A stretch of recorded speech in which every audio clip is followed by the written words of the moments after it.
ये कौन सा ब्रैकेट है फ्रेडो भाई? 1-0 ना? ना ना, 0-1 है ये। I'm not even getting updated about that.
Ladies and gentlemen, good evening, all of you, because you are back into the one of the best tournament of India, that is War Drum Games, presenting you Mythic Showdown Season 2. Yes, guys, the Swiss stage is going on, and right now we're entering into the thickest part of the Swiss stage, that is the 0-1 bracket.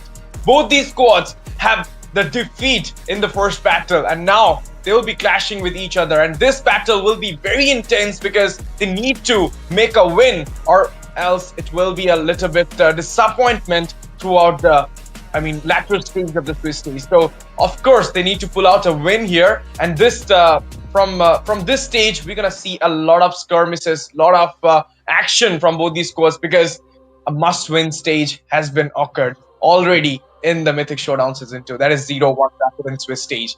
This is day number 3. It's your boy STZ in the casting desk, and with me is none other than my co-caster, my brother Zeph, will be there to entertain you all. And let me introduce the two teams who want to play the first match at the 0-1 bracket. It is Team Ryuga Esports in the left side versus Team Venom Esports in the right side. We have seen Venom Esports playing in the first bracket of the Swiss, and we saw what happened in this match.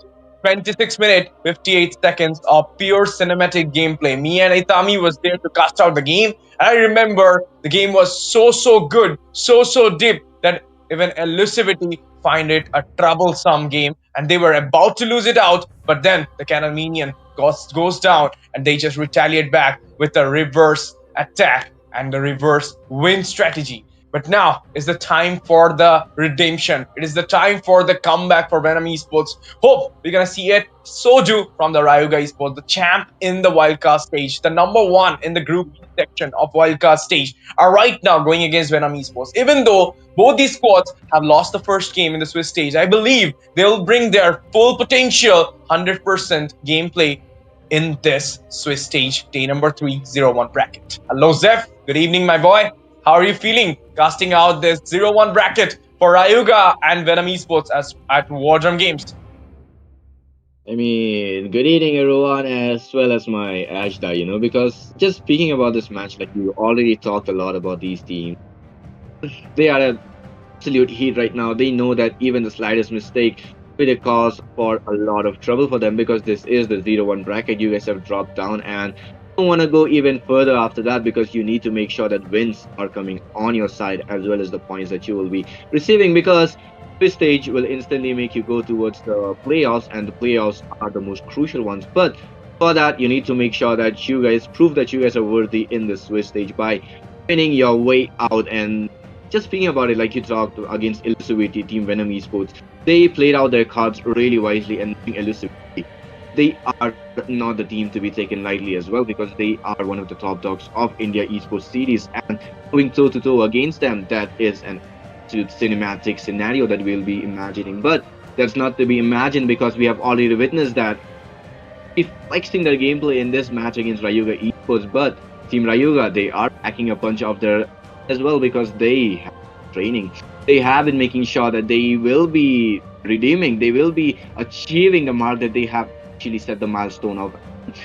Is actually going to be the most intense match that we'll be seeing, because both the teams, they have dropped down, and they need to make sure that they don't go any lower, because with this match they have to be redeeming themselves. They need to make sure that the loss that they have received, the loss that they have tasted on the 0-0 bracket, they need to make it worthy as well. They need to make sure that the loss that they have actually suffered, they need to learn from it, and they need to come back even more stronger with that. But anything else you want to talk about it, Ash? Shaky stat, and now they need to pull it back. This is the way they need to start it off in the War Drum Games. Even though the wildcard stage was so good for Ryuga, but then when the Swiss stage started, when the Mythic Leaderboard teams came up in front of them, they were a little bit shaky. So now this shakiness need to go out, and they need to pull it back. What I mean from that statement, it is like Ryuga Esports are well known for their gameplay. Choco Chang been there as the jungler. You all know about his gameplay. He's kind of not interested into the team fights. He rather than give his chance to the pushing. That is what he known for. I mean, any chance of he will see any chance of pushing, he will be going for it, and he'll be taking out those tiers, and will be prioritizing those macro into the structures, of course. But now you're against is none other than Venom Esports, who have given a hard chance to Team Elusivity Esports. Having Prince Senju there, they felt that trouble, they felt that fear of losing out the game because the base was this much. Zeph, the base was this much, and they pulled it back from that way. So it could have been a 1-0 bracket for Team Venom Esports if they would have won that game, but no, it was the God's call, it was the God's plan, whatever you can say, the luck, hard luck, whatever you can say it out, but it was Team Elusivity who finds their win in that last game. So Venom Esports are right now that you can say that lion who is already wounded but having that potential to roar back at this point. And Team Rayuga Esports are that phoenix who is right now emerging out from the ashes and maybe gonna fly higher than the lion. Couldn't even reach him out. So let's see, this lion and the phoenix battle will be ending into a fiery way or into a jungle way. We have to witness it out, and not only us, but our viewers also will love to watch it out, because this is one of the professional league of India. Even though the professional one is not there, but still, I believe you already have seen us, how we are doing everything. So you know, this is the professional league, Mythic Showdown Season 2, powered by War Drum Games and co-sponsored by Vizta Games as well. And now you're watching and witnessing one of the greatest tournament of India, having a 4 lakh cash prize pool plus 2 lakh diamonds prize pool. You have never witnessed this type of tournament in the online phase to the LAN as well.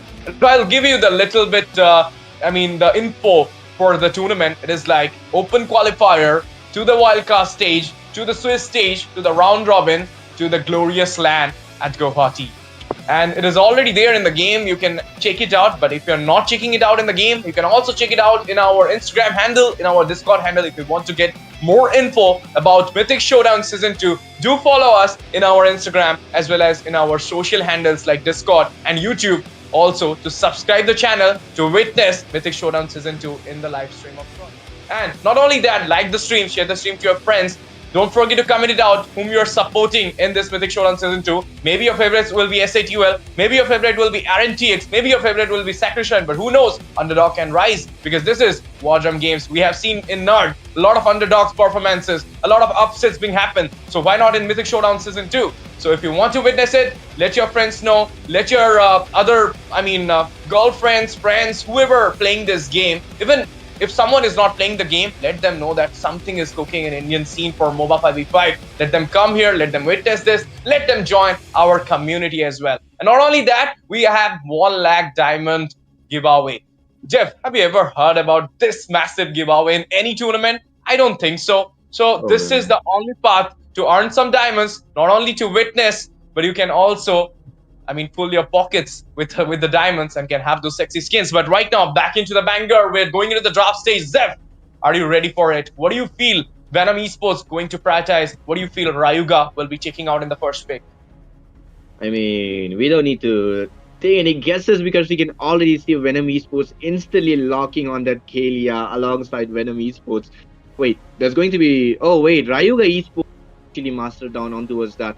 Yeah, and towards the side of Team Venom Esports, they are actually locking instantly on that Lapu Lapu Lancelot, knowing that it is going to be the expanding rivers. And wherever the Lapu Lapu goes, either in the goal lane or in the EXP, he can make sure that he will be rotating really quickly, as well as making sure that the team fights will be a 5v5 or a 5v4 if the goal laner or the EXP laner is unable to fight. So that leaves the side of Team Venom Esports at a really strong rate, but Team Rayuga Esports, they are not to be left really behind, because we can instantly see them picking 2 hard counters, the Lunox as well as the Esmeralda, the girls who will be making sure that Lapu Lapu will be having the sweetest moment of its time in the land of Zon will be there. And side of Team Venom Esports, I think they have missed out on a here, because I can only see a YZ as well as a Kimi being banned off. But the side of Team Rayuga, they have banned off the chunky guys, knowing that the Alice can be a really annoying hero with her ruins. Just straight towards the backline with the orb and the ruin combo, instantly immobilizing, and the follow-up coming in from the Katot Kacha is going to be lethal. But this time it's not going to be happening, because these heroes are going to be banned off, and Venom Esports instantly making sure that it's going to be Ray's favorite hero, Zoshian, that will be in the pick section. must be a thing because like in the MPL scene, you're gonna see that Uh-huh. Jushin is like the goddess in the mid lane. But in the Indian scene, there's more prioritizing the Kimi, the Lunox, the burst ones. But like Jushin can also burst you out with the magic penetration with the Lantern player. So too, she can give that hindrance with those stuns, with those pullouts. So obviously, she is a very core mage in the mid lane. But people in India, I believe, like they're not so much into it, so they don't pick it. But in the latter stage, you're gonna find the Jushin very much exchanging with the Lunox or to the Kimi draft, trading out. You can say that. But currently, the first picking phase is over from both these sides. As you can see, the bans are coming in. It will be the Fedrin from the side of Venom Esports, and from the side of Team Ryuga Esports, they're going for the uh, Ruby ban. I mean, not the Ruby, the Natan ban here. That's a good choice because like the Natan in the late game, when he will get the spike, he can actually bust out. He can actually take out those structures easily. And in the push, not only in the pushing strategy, but into the team fight participation, you need to catch up the Natan, and it's not so easy with the flicker and the entropy. The entropy do have the blink, so of course you need to take it out. It's in the meta right now. But talking about the meta, currently you cannot decide it out that who is going to play in the goal lane. You cannot even say like this Esmeralda is going to the EXP or that Lapu Lapu is going to the EXP. They might be into the goal lane. They might be going for that goal lane clash 1v1 because fighters are right now getting prioritized into the goal lane as well. But thinking about it, I've been thinking like, why not Minotaur for the side of Team Venom Esports? Because it's more like the Minotaur is right now the Guardian helmet, walking Guardian helmet. My friend Ray has already been stated this in the in a GC, and then when I read it, when I went to the game, I read the patch as well. I was like, yup, bro, he's the walking Guardian helmet. Having the Flask of Oasis, Oracle, he becomes the walking Guardian helmet. So of course, like Minotaur might be the prioritized option, might be a good option for the side of Venom Esports, but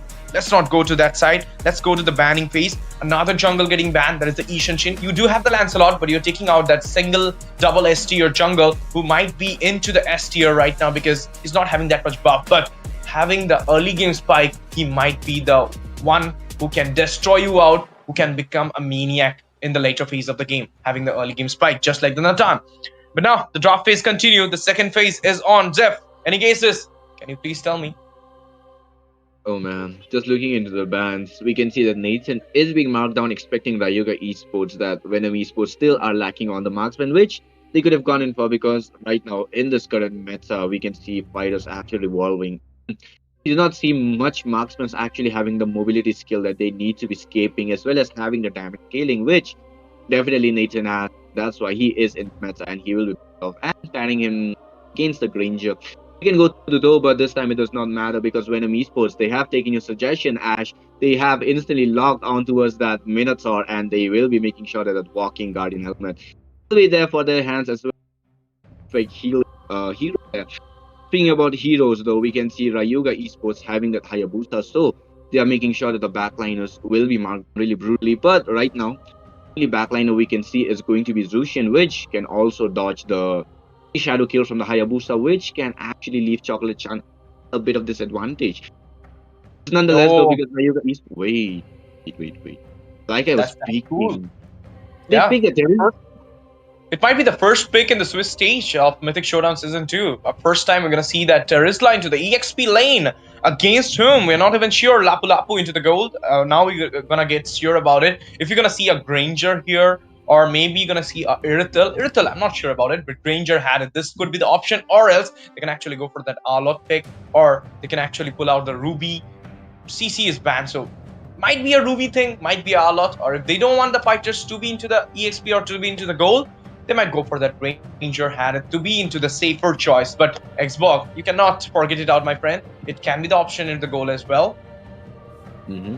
Exactly. Xbox can be a perfect pick here, expecting that they have three tanky heroes, but it's going to be CC, which still leaves out a question there. As if Lapu Lapu will be going towards the goal or the EXP, because I mean, if you're asking me, I think that it's going to be Lapu Lapu on the goal lane and CC on the EXP because we usually see a CC dominating wherever she goes against tanky heroes, but that still is a really tricky question because the CC can counter both the heroes, and wherever she wants to go, she can just go there and actually have the fun time winning the lane. While as Lapu Lapu, if he goes against a Terisla, though he will struggle a little bit, but once he gets those Bravest Fighter, he can actually have a moment expecting that there's also expanding rivers, which will give CC a really good chance to be rotating really early on. But there's not the end as of now because we can still see the side of Team Venom Esports. They have a Minotaur, they have a healer, while the side of Team Ryuga Esports they have a pick-off healer, which can give them a really good chance. But we cannot ignore the Lunox, who can actually burst down the tankiness on the side of Team Venom Esports.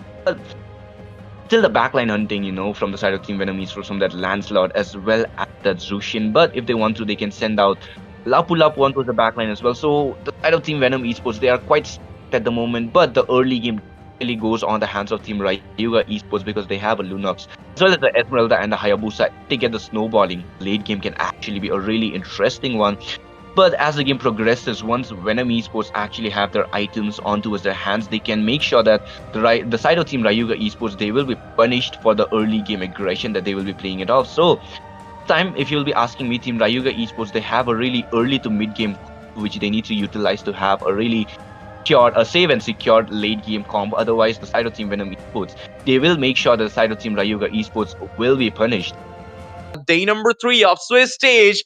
And this is Team Venom Esports going straight against Ryuga Esports for the 0-1 bracket. Let's see who will be taking on the throne, who will be opening the Nemesis, and who will be taking on the Nexus.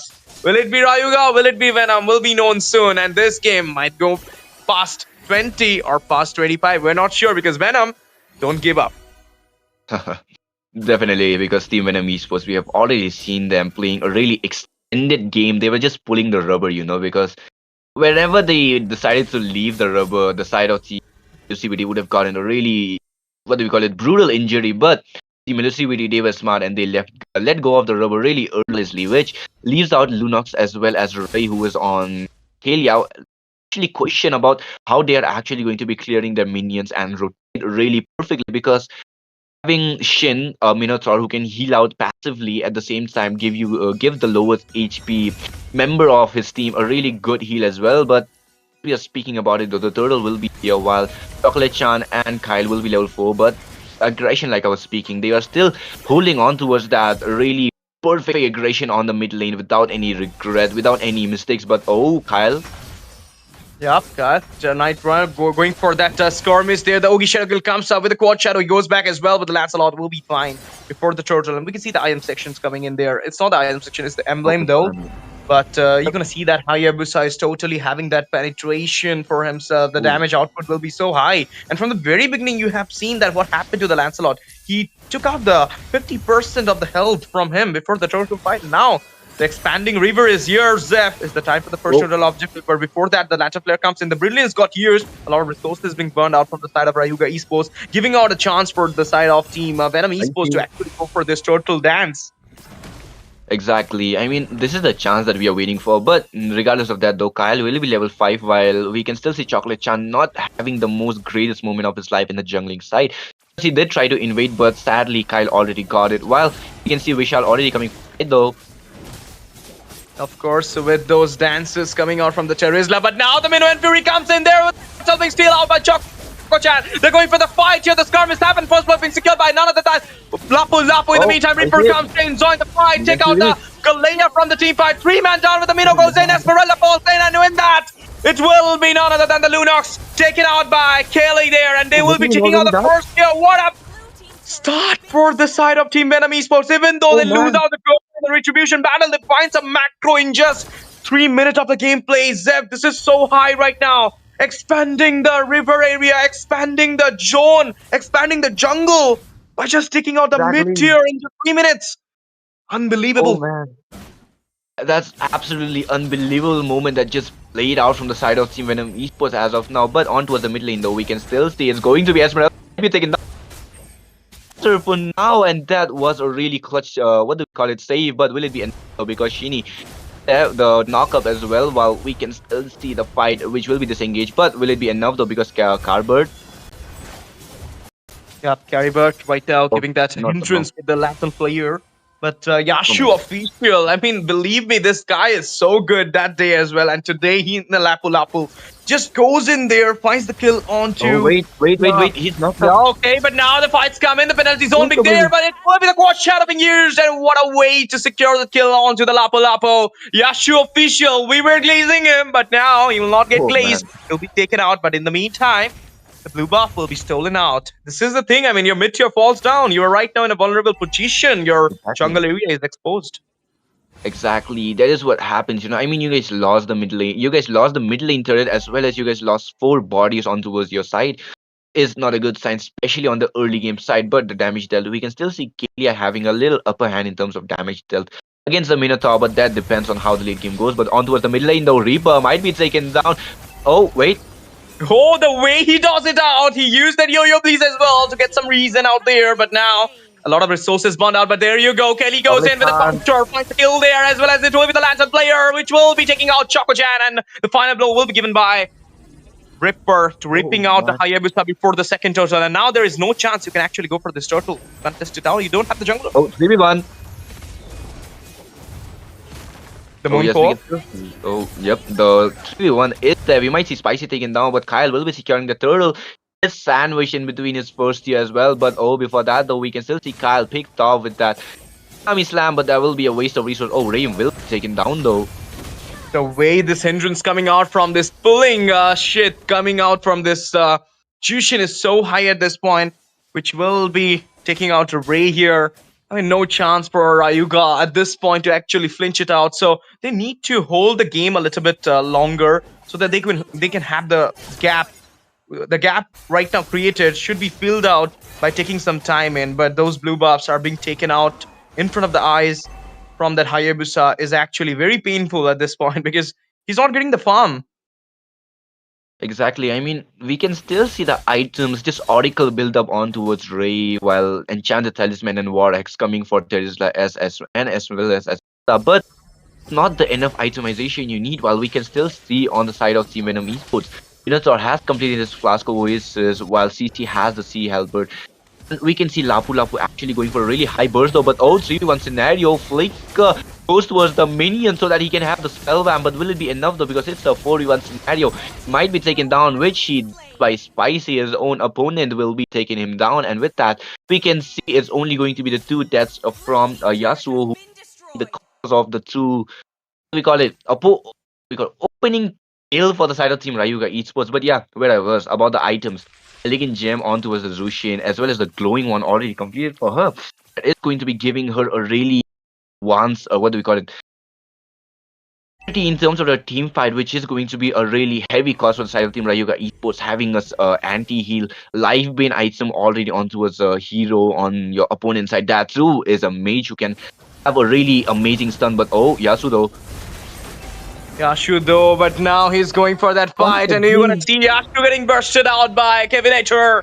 What a way to secure that kill onto Yashu. 2 times Yashu falls down in a row, and now the turtle is being acquired by the side of Venom Esports, and I don't feel it will get contested. Uncontested one will be taken out by Kelly there, and now he's going for the fight onto the blue buff. Another blue buff still been going on there. The invasion is too high after that mid-tier falls down. Hayabusa, Choco-chan not getting a single chance to even have the fun onto that blue buff. The crypts are taken out from his hand. The score is 8-3 at this point. 5 legion to the micro. Talking about the goal lead, it is 3,314. It is so good from the Venom Esports at this point. And talking about the macro, they're already taken out all those tier 1s from each and every side of the lanes.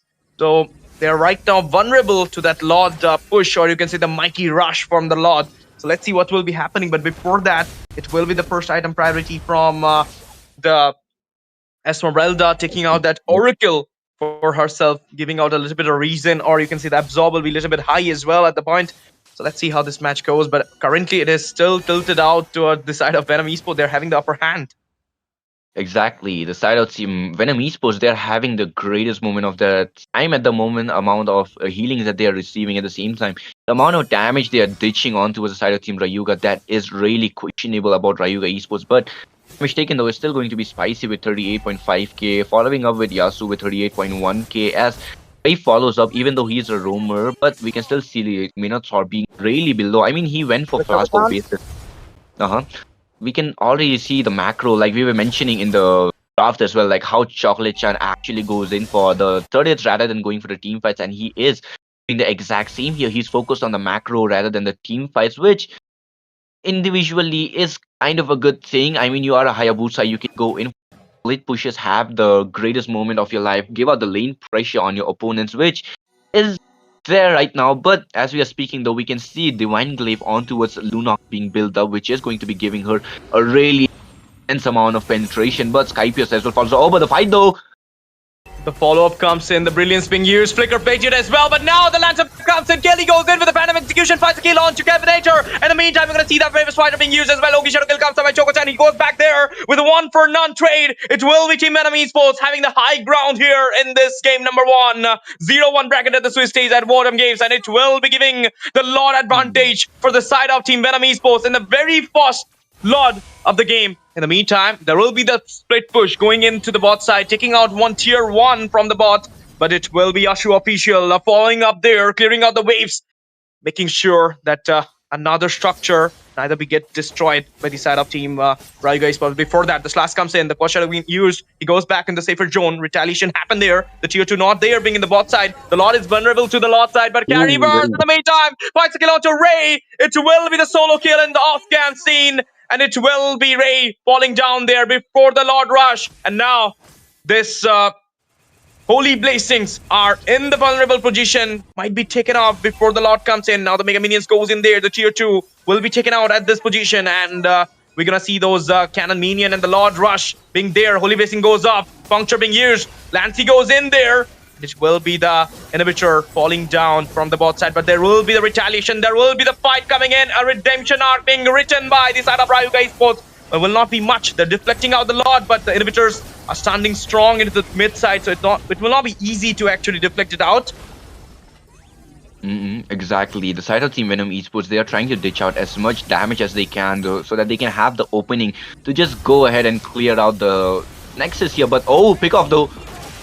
Tsunami Slam, Kidnap happened, Kevinator goes in with a brilliant punctured, and there will be the escape from the Lancy, but it will be Yashu official, will be targeting out Kevinator in that meantime, and we're gonna see the zone comes up, Ray finds a kill on 2, Yashu official in the meantime, 2-for-2 comes up, Spicy goes down as well, the EXP laner for the EXP laner, look at the rush, my goodness, Lancy, and he goes for that engage, he goes in there, Flicker comes out, baited up, oh my goodness, the Shuriken comes in as well, but the Demonic Shuriken cannot be taken out to your Kaylee, and goes back there, 2-for-2 trade, taking out the inhibitor, win the Lord Rush, everything settled for the side of Venom Esports. They're still in the upper hand, 12-5 is the score is, there is a goal lead of 5,000 almost, and you're gonna see the item sections, F. Oh man, we can still see Kalia not building any defenses on her, which is going to be leaving her being taken down really often. But speaking about that though, she still has the fleeing time, so she can use the Tsunami Slam really often while Hayabusa builds up the Malefic Roar, going for the BOD as well, so he going for the maximum amount of damage that he can ditch out on towards the opponents, knowing that they are tanks. That is going to be the only wise move, but we can see a lot of penetration and melting for the tanks coming in from Lunox, even though she can go in for the casual build with the Glowing One, Genius One, and others. I mean, the usual build that we don't see on Lunox, but this is coming in for Kevin Inter, so he's definitely cooking up something while Chocolate Chan completes his OD finally, while only person who is taking up a lot of damages, because Ray and Spicy, they are being melted down every time that they are going in for the fights, while Vishal needs to stand on towards his ground really firmly and not even the hinge. But the Lord will be here, the Lord will be spawning in the land of Dawn, which will be giving the side of Team Venom Esports a really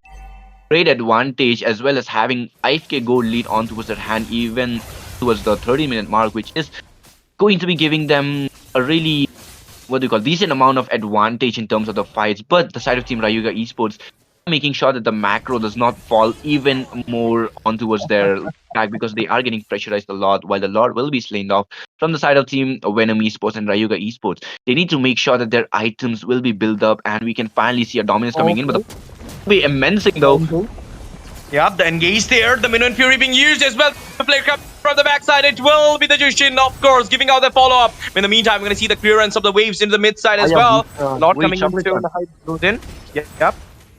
But he's right now in that position to be taken out, but I believe he might gonna dodge it out as well. And he's actually doing a good thing. He's taking out that time from the Lord Rush, and there you go. With the help of the Core Shadow, he goes back there. I don't feel chasing him will actually be a good thing here, but might be a good thing because he will be out from the team fight, and that will be actually give you a lot extra time to actually go for that waves, because he's the one Oh, wait, who can right. clear out the waves with the help of the Core Shadow, Woogie Shadow kill as well. But the Tsunami Slam comes in, Kaylee goes in with the puncture, finds the kill onto the Ray there, and now the Throne Rose comes in, might be going for the double kill at this point. Look at that double, will be secure onto Oh, man. Vizta. Can it be a Hey, triple at this point? The Lancer player coming in as well, it will be a triple. Kelly Okay, goes leader. in there, he's in the base, reaching him a lot of damage. Throne Rose comes in, but that will be the lockdown onto the Nemesis, onto the Nexus, and it will be falling into the side of team Venom Esports. They will be clinching their first win at Mythic Showdown Season 2 in the 0-1 bracket by taking on Team Ryuga Esports, not giving them any chance to make their comeback, to even flinch in this game. What an abomination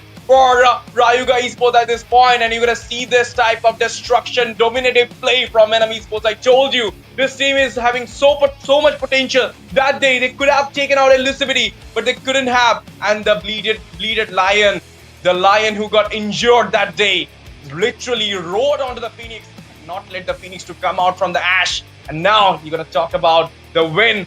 This is the MVP, which goes to Kelly, 706.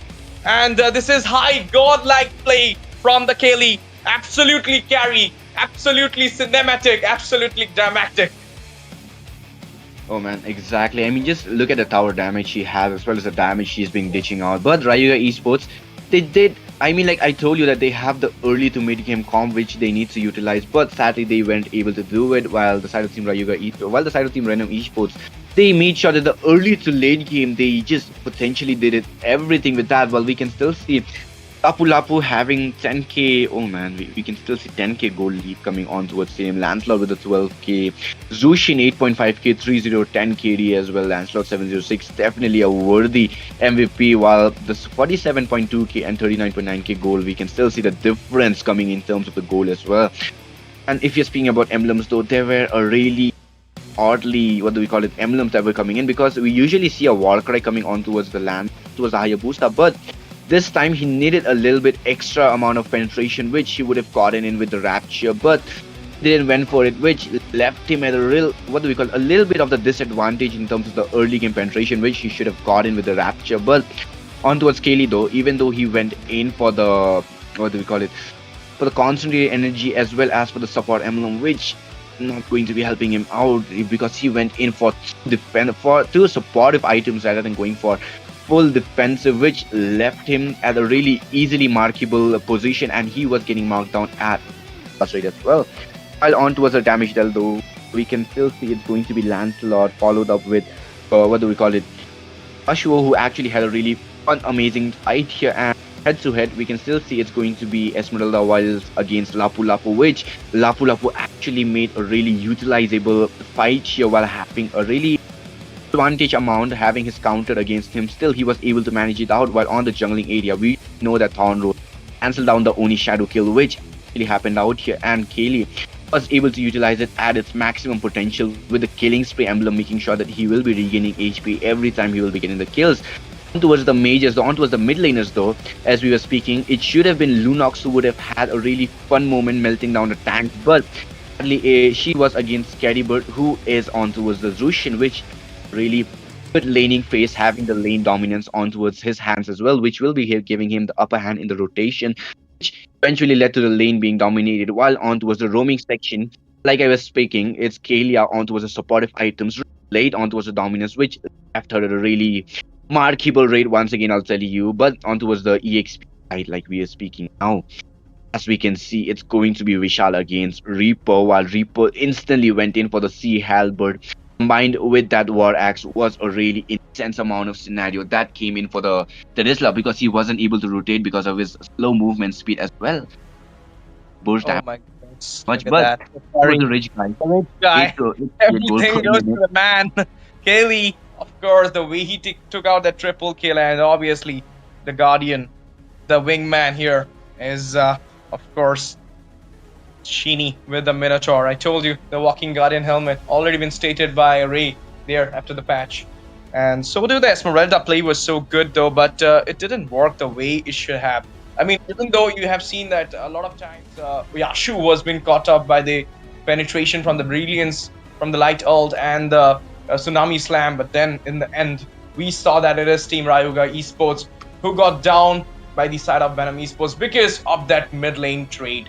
The very first mid lane trade happened at the 3 minutes. It took out that tier 1 there. After that, not a single blue buff went into the bag of jungler, that is Choco-chan, even though he finds his way to the split push. But without the blue buff, even if you're building out a rupture in your emblem for the extra penetration, for extra damage output, but you don't have the blue buff, you don't have that buff from the very beginning, the early game spike is not there, you cannot actually control the Jushin and the Lancelot there. And you told about the Lancelot Throne Rose can actually be a big counter for the Ugi Shadow kill. So that's what happened in the whole game. But I believe Ryuga Esports rectifying their mistake, coming back soon, because this is not the end. This is just the start. Venom Esports, congratulations for the win. And now we'll be taking a short break at the War Drum Games Mythic Showdown Season 2. We'll be coming back soon for the second game of the night. There will be more 3 games. So stay tuned with us. Stay hydrated. Eat your chips packets. We'll be coming back. Peace out, guys.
Ladies and gentlemen, welcome back to the Mythic Showdown Season 2, and we just had a really exhilarating match, and we're going to be heading back straight up into the action, into the draft face-off, of course, which is going to be the second game of the evening. So without any further ado, let me introduce myself back again.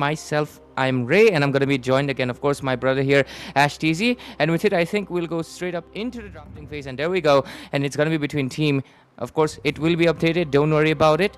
Ash, which are the teams? Come on, you do the introduction. Team Eternal Torment versus Team Daku Sena. Two of the teams are well known in the scene. Into that, you can say, Mythic Leaderboard, and one of the team is from the Elite Leaderboard. So let's see how this Mythic Leaderboard team and Elite Leaderboard team actually gonna clash with each other. Daku Sena added a lot of new names, and not the new names. Probably you can't say that new names. They're actually the OG players of the community who are back into the scene. So gonna love to see them fighting against Team Eternal Torment. But Eternal Torment, this new team, I mean, not the new team as well. They're also having some well-known players, Puni and all. So I believe this match will be a legendary match, and both of them are right now having that one loss in the Swiss stage. They started with a loss. So 0-1 bracket is full of fun because you need to win one match so that you need to prove something in the Mythic Showdown Season 2. So let's see how this team prepared themselves after that first loss. As we saw the last match between Team Venom Esports versus Ryuga Esports, how it went for both these sides when Venom literally come back with a pure aggression type of gameplay. So let's see who will be taking this match on, Eternal or Daku Sena. Whom you are favoring, guys? Let me know in the comment section. Absolutely, and it's going to be the dangerous grass map, so it is surprising. Oh, okay, not surprising. They will and the Hilda out, but yeah, I was expecting the Hilda to show up somewhere. But along the lines, Eternal Torment will go with the Yu Zhang over here, and will most likely have the XP lane hasn't been picked yet, right? Phobia still left out open, so I think that is something they might like to opt for if they want to. But at the same time, let's just wait it out, right? Until then, what else do we have? Once again, Rock, Hishinshin Granger, and Kimi Yuzhong. Ash, what are you expecting on the next phase? Yeah, I believe from the side of Team Daku Sena, they might gonna go for that Jushin here. It would be a good pick because you have the Granger, but if you wanted to go for the poke burst, you can actually go for that first sub pick as well. Eve is there, so pull it out for the team fight participation. But having two in a single team, I don't believe it would be a good thing to have that Eve or someone like that, because you do have the Ishanshin. Why you went for the Granger? Still in a like sus mood right now. The Granger pick for this matchup with the Ishanshin being there. Let's see how this pick-off combo will actually work for them. But the last ban will be onto the Harith here. That's a good ban though, because Harith will actually have the better magic penetration, but at the same time they do have the Kimi, so I don't feel like they'll go for another magic hero into their side. But Yuzong, this thing will actually be a problematic thing for Daku Sena here, because he can actually disrupt the backline. So do the Hayabusa, being the counter of Ishin Shin, will be having a little bit more upper hand or fun in the game against team fight participation against that Ishin Shin. I think that is obviously the case. A lot of the times many people do doubt the Yishin Shin a lot, especially when the Yu Zhong is picked up. I guess the Y letter counters the Y, I guess. I'm just making lame jokes here. But anyways, the hero's just not that lame right now. It's going to be the Alice showing up. At first, her revamp was rough, but right now, well, she's one of the top contenders into the XP lane. And it's really surprising. One second, what the hell? That's a gold lane Alice. Yeah. It's a freaking gold lane Alice making her debut. And Eternal Torment, I love you for it, because I've been waiting for an Alice gold lane to show up for a very long period of time, and I know a reason why she's not getting played, because, well, she's too much sustain, not exactly the burst hero. So in gold lane, they like to have a hero that can provide some burst, like the CC, the Lapu Lapu, right? People who have some damage. Alice is not someone you think when you think about damage. She's more into that sustain. But, when you're going with a Kimi mid lane, it's basically you're having a late game hero, that gold lane in the mid lane itself. So I think going for two heavy frontliners is the better decision, and I think this really hits the mark. But at least for now, Venus, I don't think it's going to be enough to sustain. But let's see. Just like I mentioned, the Eve was left out open, and she might be proving herself to be a very worthy and really capable teammate, but so much frontline from the hand of ETR. Question for you, my bro. It's like Eve there, stationary with the RWM, What Shadow, Ugi Shadow kill, and Yeah. vulnerable. It's pretty funny. ETR has all dive. It's all dive Yeah. heroes.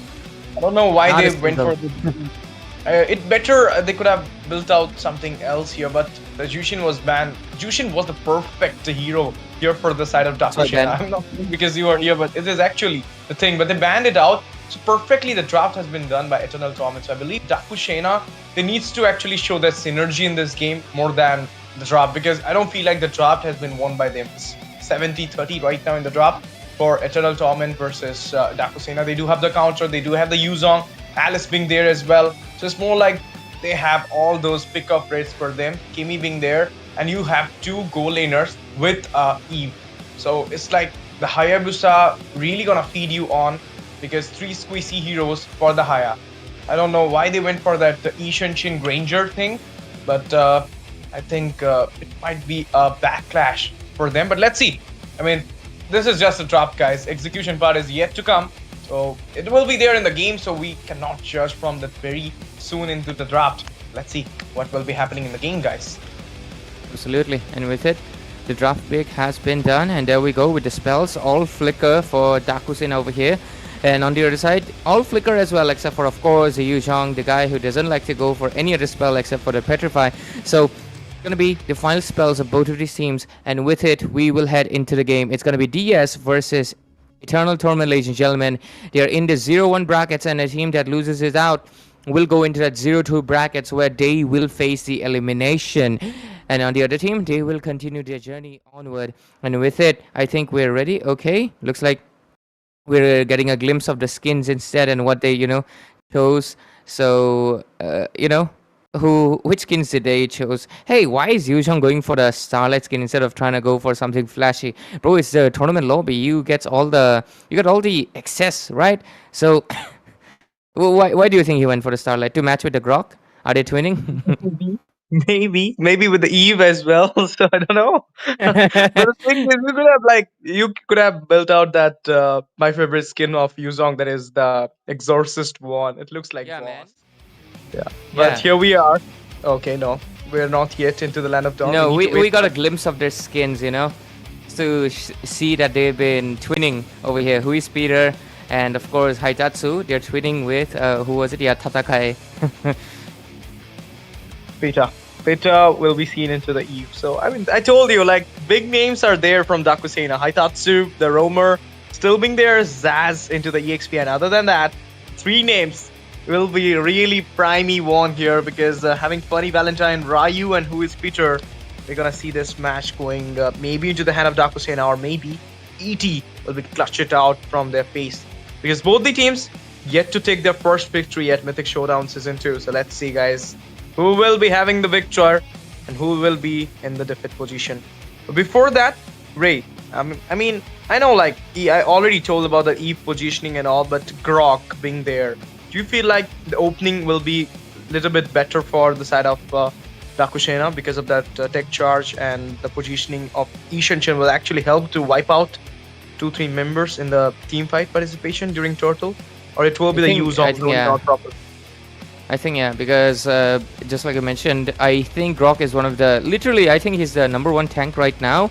I think Minotaur comes close with the sustain and the knock-up, but the Grok itself is really a big menace, considering the fact that his ultimate, it's a massive shake. It's literally an earthquake that you can see in the Land of Dawn whenever he casts it, because it can knock off 5 people. It has a massive area of effect, and even if you do like miss it even slight bit of aim, it's big enough to the point that it will still hit.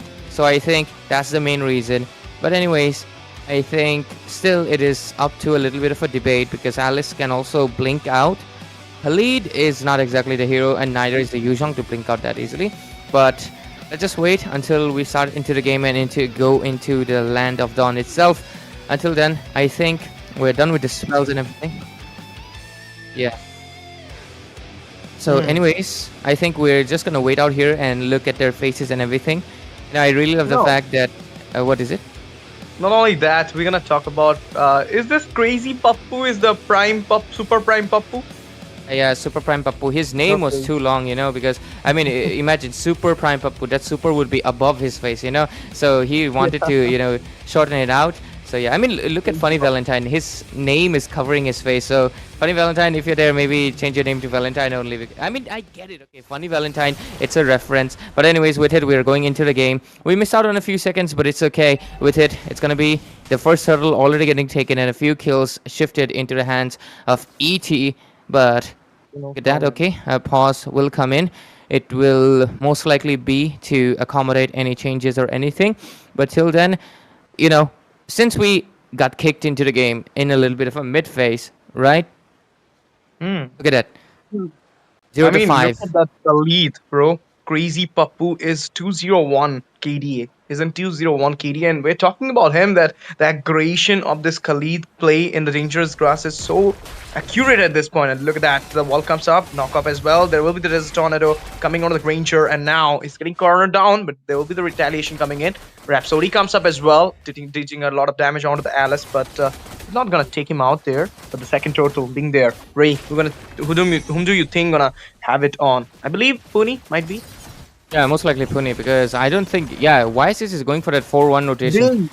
So I don't know why they're trying to contest it here. They should also try to shift their location. I think they're just trying to distract from Ryu. So maybe that was their decision. But Yuzhong is going to be going back with the river speed buff.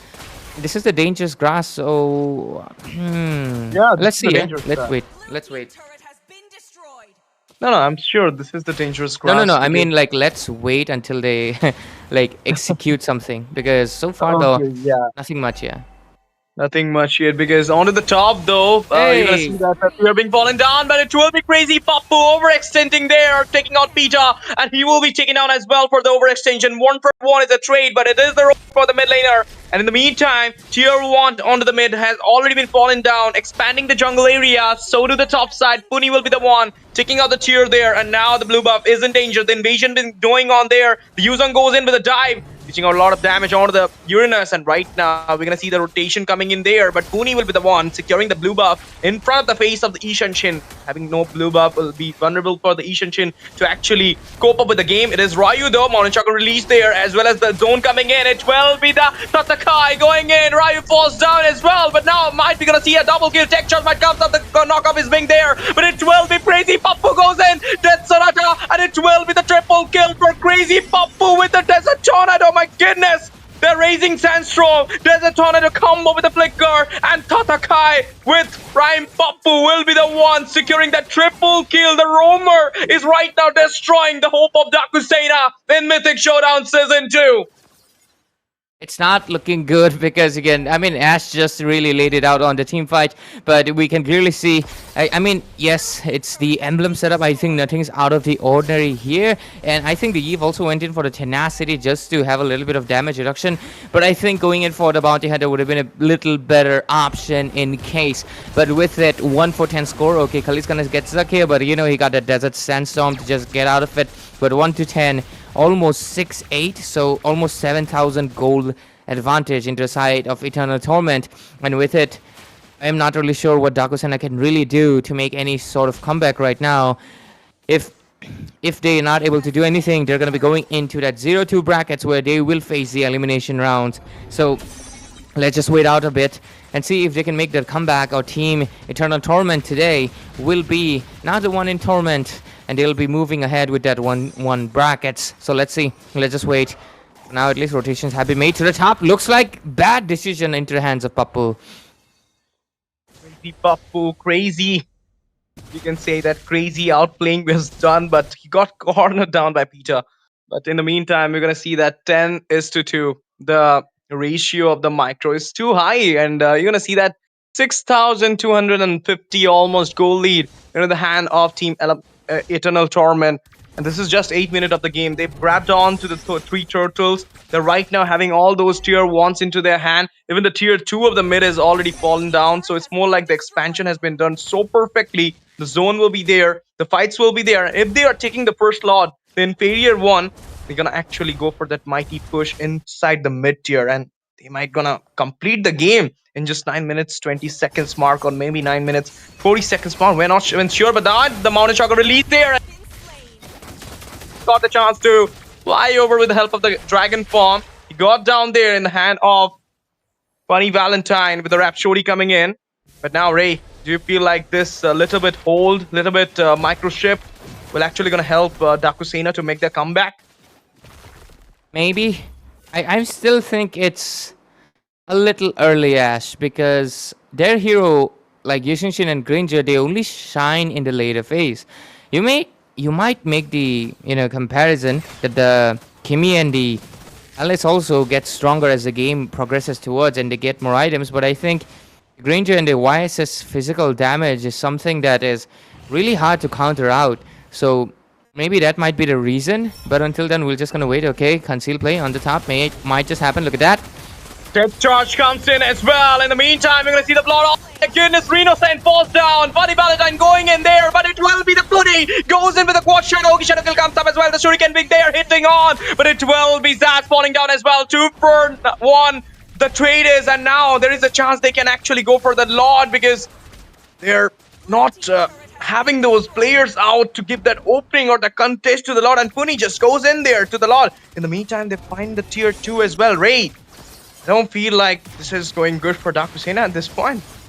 Absolutely right, Ash, because I'm not really sure either, because I really feel bad for them, but at the same time I can just really hope that the side of Dakusena can just try to just crash down the waves as much as possible, just make them pause a little bit and just keep trying to get the farms up from the minions as much as possible. If that's not going to be the case, they're losing value each second as the game progresses by right now, because the pressure is being on them. And right now, ETR will get that bottom lane turret, getting much more macro in their hands. But till then, Lord's going to be popping in the mid phase. Let's see what's going to happen. First it was the Torio with the Khalid, and now Crazy Pappu with the Khalid. My goodness, look at Crazy Pappu.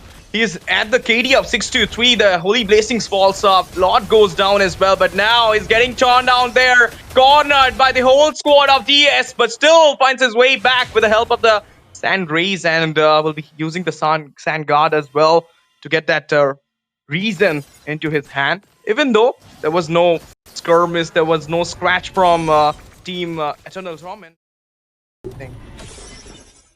Anyways, 4-12 score still remaining. Lord advantage close to a 8,000 gold advantage into the side of Team ETR right now. So I think we're just gonna wait out a while until the next Lord, because they have successfully made a defense. But okay, Wishing Lantern into the hands of the Speeder. So I don't think that's enough damage. I think only with the Divine Glaive they might be able to do something, So let's just wait what happens until then. But oh, look at that. Puni gets that Malefic Roar, Sky Piercer, and even the War Axe. Everything is done. So I think it's gonna be really hard for the team Dakusena to really make something. Yeah, let's see what will be happening. But it's more like they're waiting for the Lord to come in, and it will be coming in just 54 seconds. A lot of time is there. They might gonna go for a skirmish, but now the zone comes up. Easy zone onto Crazy Pappu, but it's not gonna give him a lot of hardship or intolerance there as well. But this lead of 8k, almost 8k gold, the economy is too high for the side of ET at this point. That if you want to recuperate it, or if you want to make a settlement onto the goal, you really need to win 2-3 fights here, or maybe the Lord engage, or the contest, whatever you can say. Absolutely. So I guess we just gotta wait for Dakusena to really come online and give us a better contest to the side of ETR. They really did attempt to make it, and they were able to give. Okay, he has 14 stacks, so basically 1 kill, right? Funny Valentine got at least 1 stack for him, but it's not going to be enough. But hey, look at that. Malefic Roar popping in into the hands of Yishin Shin. So let's just see what will happen into this Lord fight. Does he try to go in for this? Alice, though, almost finds the angle, forces the flicker. But I think they are not going to be able to go for this slot. It's going to be uncontested, but they get a vision. Do they want to go? I don't think I so. don't feel so. Yeah, I don't look at think that. Zaz don't gonna go for it because it is Tatakai already been emerged as the Black Dragon there. Nice zoning, nice halting for team ET has done by the EXP laner and Roma, Crazy, Papu, and Tatakai. In the meantime, they grabbed on that second Lord, the mid one. Inferior has been done, but now the mid's time. But when they will have the super one, will they gonna sustain it or not? We're not even sure that this mid one gonna sustain or not by Takusena. If they were about to do the defense, they might gonna pull it out, but we're not even sure because of the goal lead. 10.2. The last time I saw it was 8. Now it is 10.2. It isn't getting increased each and every time. Now the Mountain Shocker release. The zone comes up. They're clearing out the waves there. Okay, the walls comes up. A little bit of halt onto the Lord. But now Tatakai goes in with the Black Dragon and emerges as well. He might go for the engage. He goes in there. But Pune with the Quad Shadow goes in there. Rookie Shadow Kill comes up. Monster will be secured. And it will be Funny Valentine going down there. It will be the Racing Sandstorm comes in. Double kill. Ridosen goes in. Blood Dog comes up as well. The Crazy Papu finds the kill. It Haitatsu falls down as well. Pune and the Co secure the win after taking out the crown and popping it up. It will be Team Eternal Torment bringing out the Eternal Torment to the side of Dakusena and sending them to the hellway that is 0-2 bracket, a near closer to the mark of the elimination. Ray, this is the first win, the first taste of the victory for Eternal Torment. Do you find them coming back into Mythic Showdown Season 2 the way they started it now? Because the first game was a loss and now find the test of the victor. Do you feel like they're back into the track, or it's just Dakusena who are not so good today in the mark? I honestly think ETR just played better. I think Dakusena did have a good draft until, just like you said, I think that Eve was a very sticky situation, but I think they were cornered into having that, right? So I think that is one of the reasons. Second thing is definitely ETR has been playing really tough opponents lately. If you know, they've been fighting. Their first match in this stage was SATO Esports, really known for having a long win streak. And when you face them and you perform really well, actually, they were able to contend with them, but still they lost that one. But right now they're coming back on track, and this is their first win. So maybe into the next match we will be able to, you know, give them a proper decision maker. Like, yep, they have done it. But with it, there we go. The leader, the captain, Puni, gets that MVP 607 with a full build Hayabusa. That's why he bursted out. You know, who was a Funny Valentine immediately without any contest. Team fight participation 76%. So really goes to show how good he performed, and I think it was really deadly on his hands. But anyways, one thing I really want to mention is that, ladies and gentlemen, right now Eternal Torment is going to go for that. What is it? Oh yeah, 1-1 brackets. Yeah. Meanwhile, Dakusena, it's getting tougher for them because they are going down to the 0-2 brackets, which is the elimination rounds, because in 0-2 they will face in a best of 3 series with another 0-2 team. And remember, in Swiss stage, guys, it is 3 losses and you're out, and 0-2 is basically that last match you're going to be playing. Either you go to that 1-2 bracket, lose it, and you're out of the Mythic Showdown. Bro, I mean, even though you're gonna see that KD of 607, unkillable, the man, the myth, the legend for Eternal Torment, Puni, and like there was a time we say that don't give Hayabusa, don't let that Hayabusa for Ryu, but now it is like, don't let Puni have the Hayabusa, man. So he found it way 607, but look at Crazy Papu. I mean, this guy is literally crazy with the roam. 726 KDA. He's having more kill, more assists than the, Puni is having more assists than the roamer, and he's having more kill than the roamer. This is what the difference being set up by Eternal Torment. When we started the match, it was a little bit delay from our side, but that was a 0-5 score. Turtle being on. 2-0-1 was the KD of Papu, and then he found a triple kill in this game, and look at the head-to-head now. We cannot even compare it. Funny Valentine, he was the only one who was carrying the whole team of Dakusena, but what can he do? You cannot go for a 1v5. This is 5v5, MOBA 5v5. You need to pull out a ace or A+ gameplay from 5 of your members, and Eternal Torment did that. And now you're going to see that Hayabusa Puni with a 10.3 with an obvious MVP onto him, the carrier, the rich guy. And look at this. This is obviously Kemi into the hand of Kai.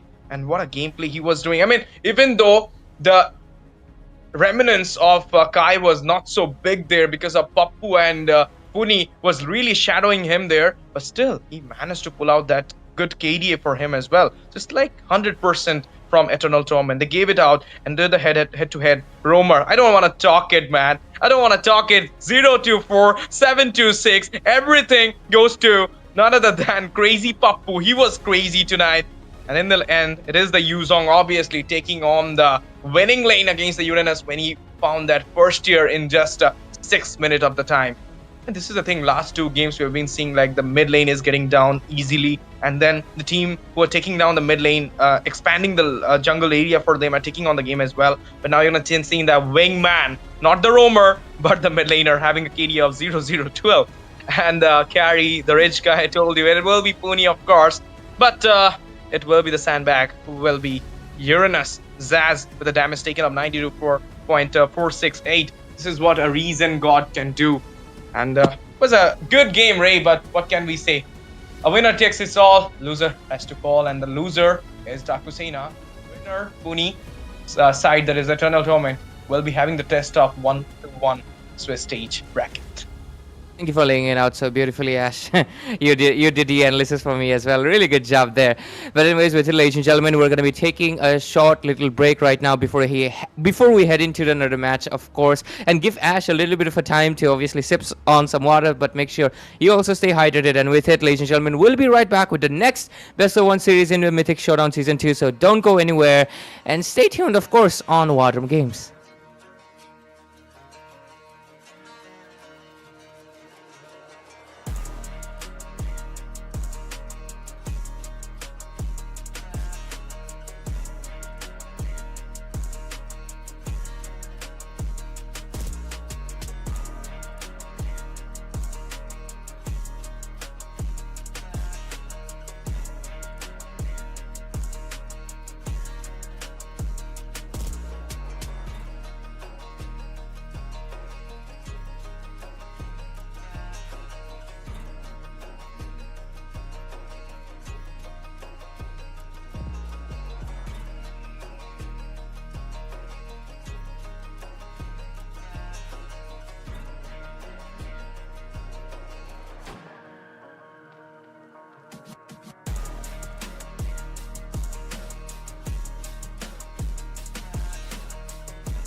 Well, once again, ladies and gentlemen, boys and girls, we welcome you back to the Mythic Showdown Season 2 presented to you by War Drum Games.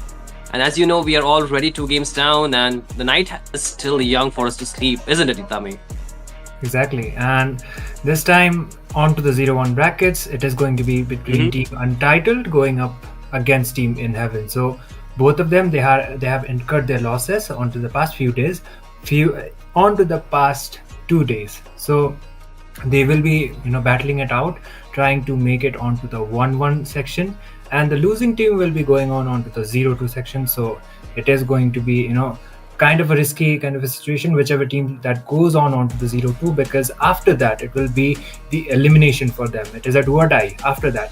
So they will be trying to avoid it out for this series.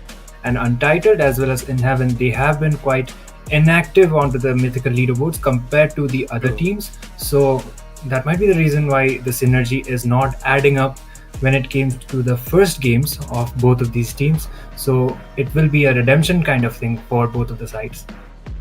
Honestly speaking, every lineup that we have seen in the previous season of Mythic Showdown has been completely renovated, changed, scrapped off, right? We are seeing so many new lineups that were not previously there.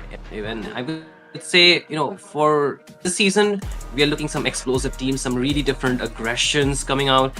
And like you mentioned, for this team, these 2 teams specifically, they have not been active so much in this scene currently. So in a way, they are not really getting that better off. I would say better start into this Mythic Showdown Season 2, of course. But at the same time, we cannot count them out. A team that has made it to the Mythic leaderboards, that quality, have ability of turning the games around, giving us prize. And these 2 teams are no new names, I would say, for both Untitled as well as Team In Heaven. I think both of them are really good. It's a little bit of glitch, ladies and gentlemen. It'll get fixed soon. But at the same time, the draft is really going to dictate the pace of the game. And I feel, looking at the draft so far, it's looking really explosive, at least for both these teams. We'll see which teams are on which side, but the drafts are looking very dynamic. A very good front-to-back composition has been locked in just from the first 3 picks. Yeah, exactly. And for the side of Team In Heaven, looks like the mid laner as well as the roam position is fixed, but the CC, like we have been seeing the fighter gold lane thing as well, so she can be quite of a flex going on the EXP2. And the Esmeralda is also kind of the same case, but I think, considering the fact that Lapu is also picked out, it is going to be an Esme gold lane followed by a Lapu EXP. So that could be the case. And looking at the draft, it is going to be the junglers that is going to be targeted, because both of the sides, I think the jungler position is opened and it is yet to be picked out. So they are going to be trying to prioritize onto that. And Xbox as well as the Lancelot has been banned out. Funny enough, the YSS is not there too much onto the ban section, but I feel even after the nerfs, he is still a go-to jungler. If he's opened out, you can just prioritize the YSS right here. And they do have other options as well, like onto the mid lane, it is the Kimi as well as the Eve already being fixated out. So I think the flex picks are more open for both of the sides. A quick question to you, Tami. This is an expanding river, right? Okay. So, yeah. Such maps really give so much importance to this quick rotation. So we're looking at, really brawly kind of game for this one. What do you expect? Yeah, exactly. That could be the case actually, especially onto the turtle fights. The contribution could be done from both of the sides, like the EXP or maybe the gold laner could rotate faster onto the turtles.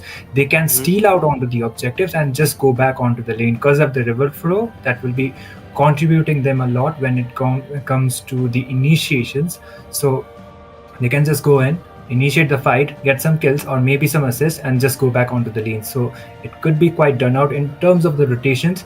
And I think the movement from the specific heroes is also going to matter, because you will be trying to just not give out the gold tower that will be having it out once you leave out onto the gold or maybe onto the EXP lane, because once you leave out the lanes, I think the towers are wide open. So you would actually try to get something out when you are rotating for the turtle, and that will be the one thing that both of the teams will be trying to prioritize it out.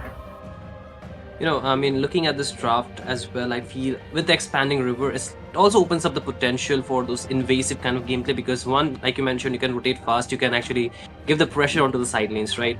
So because of that, those sandwich plays or those 4v1 situation or 4v2 situations will be very often seen in the map, as I believe. But apart from the expanding river, the broken walls, that also opens up so much strategy. So how different do you think the Khalid would be in a match where there is an expanding river instead of the broken walls? Because the Khalid is the one who will instigate those team fights, will be the one who will be exerting the pressure into the jungle, right? So in that regard, do you think the Khalid roam is really valid in this game? Because you see the side of Team Untitled, and they're really the one that can punish you so much. Yeah, the Khalid could be kind of questionable here, but still, the expanding rivers gives you the movement. But Khalid is one of the heroes who already has a lot of movement because of the sand. If he has his passive, he can just go it out. So Khalid could give you that priority, or let's say can give you the advantage when it comes to the initiation. And early game wise, I think In Heaven has a lot of advantage thanks to the Esmeralda too. Even if she is not more onto the sustain, the damage is still going to be coming up. Even she has the level 3 or the level 4 mark, she just gets the ultimate, she gets the falling star moon, she can initiate, but the damage will also be coming up. But looks like the draft is over. Both of the sides, this time it is not going to be a fighter kind of a jungler, it is an assassin going up against an assassin. Yep, and thankfully the side of Team In Heaven has a marksman to actually push this thing. And same could be said for the side of Team Untitled. The Hayabusa can really go for the split push as well, and enough grounds to cover with their draft. And take one final look before we head into the game, and we are looking at the spells these teams are going for. But anything unusual that you're looking at for this game, Tami? I think they, prioritized the Eve quite early. Maybe they were expecting a fighter kind of a composition onto the jungle as well. If that was the case, then Eve could actually work out wonders. But in Heaven, they do have the Kimmy. The marksman role can be played it out, and she is a mid laner, which is going to be dishing out the magic damage. So when it comes to the RWM plays, the Eve is going to be a lot contributing, but it will be depending upon the positioning as well as the itemization, how fast she is able to itemize onto this fights. And the Kimmy, she needs to make sure she doesn't get caught up by the quad shadows as well as the OG shadow kill from the Hayabusa. That is going to be, the key objectives for either of the sides. And a lot of pressure will be there from both the sides because they are really some of those heroes that can actually go in and engage, especially for the Lapu Lapu Esmeralda as well as the Khalid from the side of Team In Heaven. And for the side of Team Untitled, the Hayabusa, the Garud Kacha can put pressure, of course. And there's so many heroes too who can actually soak the damage as well, especially from the Kimmy. The Kimmy can just free hit, but the Uranus can pretty much heal up from that damage, as well as the Garud Kacha can heal back the damage that he's receiving with his passive, of course. But hey, we'll need to see how the game will be executed into the land of Town, as we soon will be moving for this game number 3 into the third day of the Swiss stage. The Mythic Showdown Season 2, ladies and gentlemen, boys and girls, this is presented to you by War Drum Games as we head in the game for this matchup, and we'll see if the team will actually get the advantage from this one. Onto the caster deck is going to be me, Shinryu. I'm joined by Itami for this match. Yep, and this is the game number 3. So we have already mentioned it out. It is a 0-1 bracket. So the losing team will be going on to the 0-2. Meanwhile, the winning team will be going on to the 1-1 bracket. The two of the teams previously have already made it out onto the 1-1. So they will be trying to join them out. But early game skirmish, look at Daki getting quite poked down. This is why the Khalid can still be a valid pick onto the early game phase. They will be having quite of a control onto that, and looks like he is trying to get out some visions onto the orange buff as well, making sure they are not taking it out quite early. Yui is actually getting quite poked down as well. Yeah, absolutely. Feel the early game, the Khalid can really do so much. And we'll take one look at the items, the prior items for these members. And we are not seeing something very different apart from the fact that I would say just one Wilderness Blessing going for both the sides. So they're just prioritizing the rotation, especially for Daki, actually, which I'm kind of surprised. I think she does require this rotation, but Expanding River, I don't think so. You need that. Just go for something like the Bargain Hunter for quick items, because your items will be much more important apart from the fact that the rotation will be maintained. You do not even need shoes necessarily for playing on this map. But again, it's more about positioning. You need to evade skills that are coming out. So that could be the mindset that she's going for into this game. But at the same time, both the teams are making the rotations on towards the EXP lane for the first turtle to be spawning in, and they need to put the setup properly done, because if they do not get the prio setup, I think they can lose out the advantage for taking this one. But once again, the Khalid will be chunking down some HP of Super Justin, but he's still okay, does have the revitalize, so still a very 50-50 that we're looking at. But again, mid lane, a lot of skirmish going in, but the Flicker really waited out early on. There will be the electrifying beat. Pulse does not really connect, but it will wait out. Vitalize from Super Justin, but at the same time they're getting zoned out, poked down a lot more, but they're still trying to fight it out. Cutter might be in a big trouble because he does not have AOG, and he will be first blood in this game.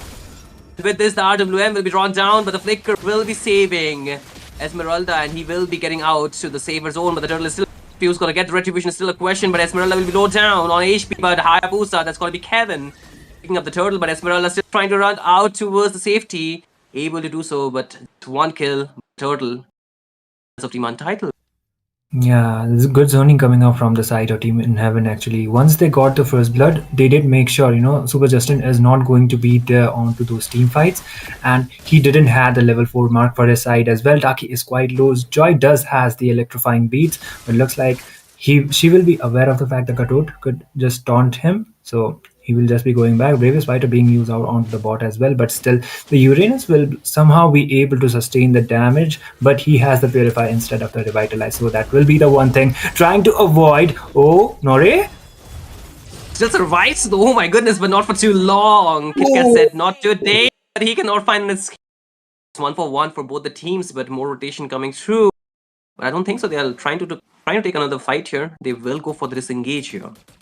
Yeah, it was a golden for a golden trade actually. Even if the CC did dive in onto that factor, she was taken down onto the process. So it was an okay-ish kind of a trade, but looks like the itemization wise, CC decided to go out for the Fury Hammer first. So it will give you out the additional damage, which will be requiring for the fact that you are a gold laner, and somehow, some way, there's not a marksman onto your team. The marksman kind of a gold lane damage is not coming up. So something is definitely required to dish out some damage, and looks like the turtle will be spawning onto the next 25 seconds. Both of the teams will be going back for now. They will be trying to just do the basic rotation, and as well as try to secure their buffs not getting invaded, and that will be main kind of a priority. But this is an expanding reverse, so looks like both of the teams, they will be trying their best in terms of the contention of the second turtle. In Heaven has it first, so they do have the lead for their side, but in terms of the gold,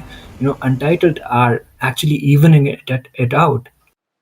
Yeah, I mean, the gold is definitely into their hands, but it's not too much of a lead. It can be just get taken back. But again, the turtle objective, the neutral objective will be there, and both the teams would try to incorporate some of the rectification that they want to make from the previous fight. The mistakes should not be repeated, but the Bravest Fighter will be going in with a lot of damage, but still the zoning out is there. Neither of the team is actually practicing the turtle. They're going for a full-fledged fight this time. The RWM will be there, the AOG, and that up a kill onto was Renki. The jungle is down, but Mihawk will be taken down shortly after. Two members down from side of team, not Untitled team in Heaven, and with this, Untitled should get the prio. They're really zoned out towards their own side of the jungle. The HP might be low on towards Kevin, but his team is there to support him, and pretty easy turtle that they will be able to secure. Yeah, Untitled gets the turtle this time, and it was actually Untitled as well onto the second one. So they will be expanding the lead, and that was actually a really good initiation onto the turtle lane as well, with Daki using the RW as well as being combined with the AOG. Good combination coming up, so that gave them the upper hand when it came to the contention of the turtle. So the lead is quite expanding, and Team in Heaven, they are yet to find a proper opening, and slowly but surely Team in Heaven, they need to make sure they might be getting some shutdowns or maybe some gold onto their side, onto the mid. Poking is still going around, but it will still not be enough to get out the kills. And CC, onto my surprise, of course, she will be going out with the War Axe, completing the Fury Hammer. So definitely a damage CC onto the gold, so she will be able to itemize out quite well compared to the Esmeralda. Absolutely, and this early game is not really the best suit for either of these teams. Yes, the Hayabusa does require the snowball, but he does not have much kills on towards him. Instead, he has 2 assists, but still the gold does count, right? Any kind of gold is gold for the Hayabusa to actually just pry out the items. But again, a quick lane switch up will be there onto the map from the side of Team Untitled, and with this, they will be just preparing for the next turtle soon. But at the same time, you can see the top lane will be the priority for Team In Heaven. They want to put pressure, but at the same time, they're skeptical positioning of Team Untitled, so they do not want to just push their luck, just take a losing fight. Being really careful, a good sign for them, because point all they need to do is farm, farm, and farm. If they get proper farm, they can dish out the damage. But problem is, even your opponents will be getting the farm, so it's gonna be a really good call for them to actually wait for the mid to late game here. So Itambi. Yeah, it would be actually a better option because you will be able to, even up when it comes to the itemizations as well. And one thing you did mention it out, Daki just goes back and okay, she will not be using out her spells, but the Khalid is still playing the poking game. Daki might just go down, Flicker being used out. Oh, that was an outplay as well. No, Finn was a bit too extended. This time has to fall, get punished. Flicker with the RWM from Daki is not a good sign. No way, will be onto the back, taking it down, and with this, Team In Heaven will be able to pick one more kill. But this seems like for Nore, she's able to flicker out, and with this, he will be surviving for how long is the question. But still, the side of Team Untitled, they do not want to take this any longer. And we do not see a third turtle in the game. Instead, we see a lot, but I don't think so. The side of will be picking up this one. So, in a way, I think we are still seeing a stalemate unless and until the side of team push some some turrets, structures around the map. But still, Finn, he wants to play aggressive, gets the unbreakable taunt onto him, be able to back out, but problem is, they were able to take down Daki, but still the damage is not really enough for them to punish the rest of the members here, Itami.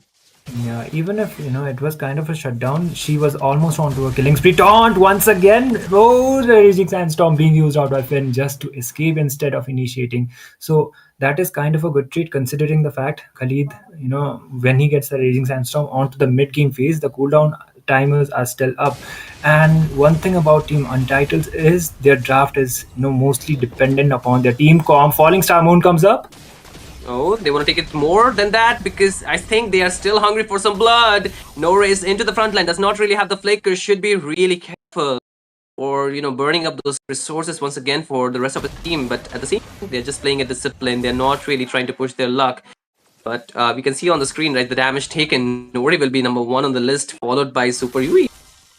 Yeah, Nori, in terms of the damage taken, he is number 1. But I think in terms of the gold, it probably should be the CC or maybe the Hayabusa, and heal ranking is going to be Nore as well. The spokes are still coming around. Maybe they will be trying to invade onto the purple, but for now, Justin is just getting out the visions.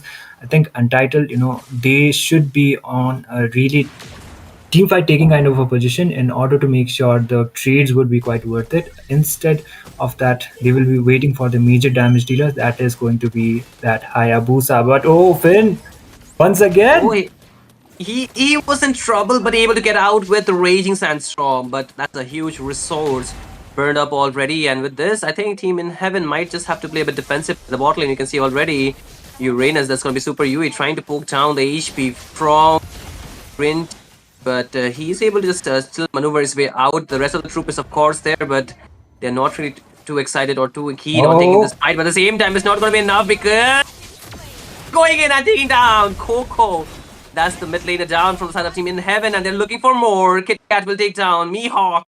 With this, 2 members are down from the side of In Heaven, and this might just close their door for contesting for this lot, and Team Untitled will be more than happy to take it for themselves.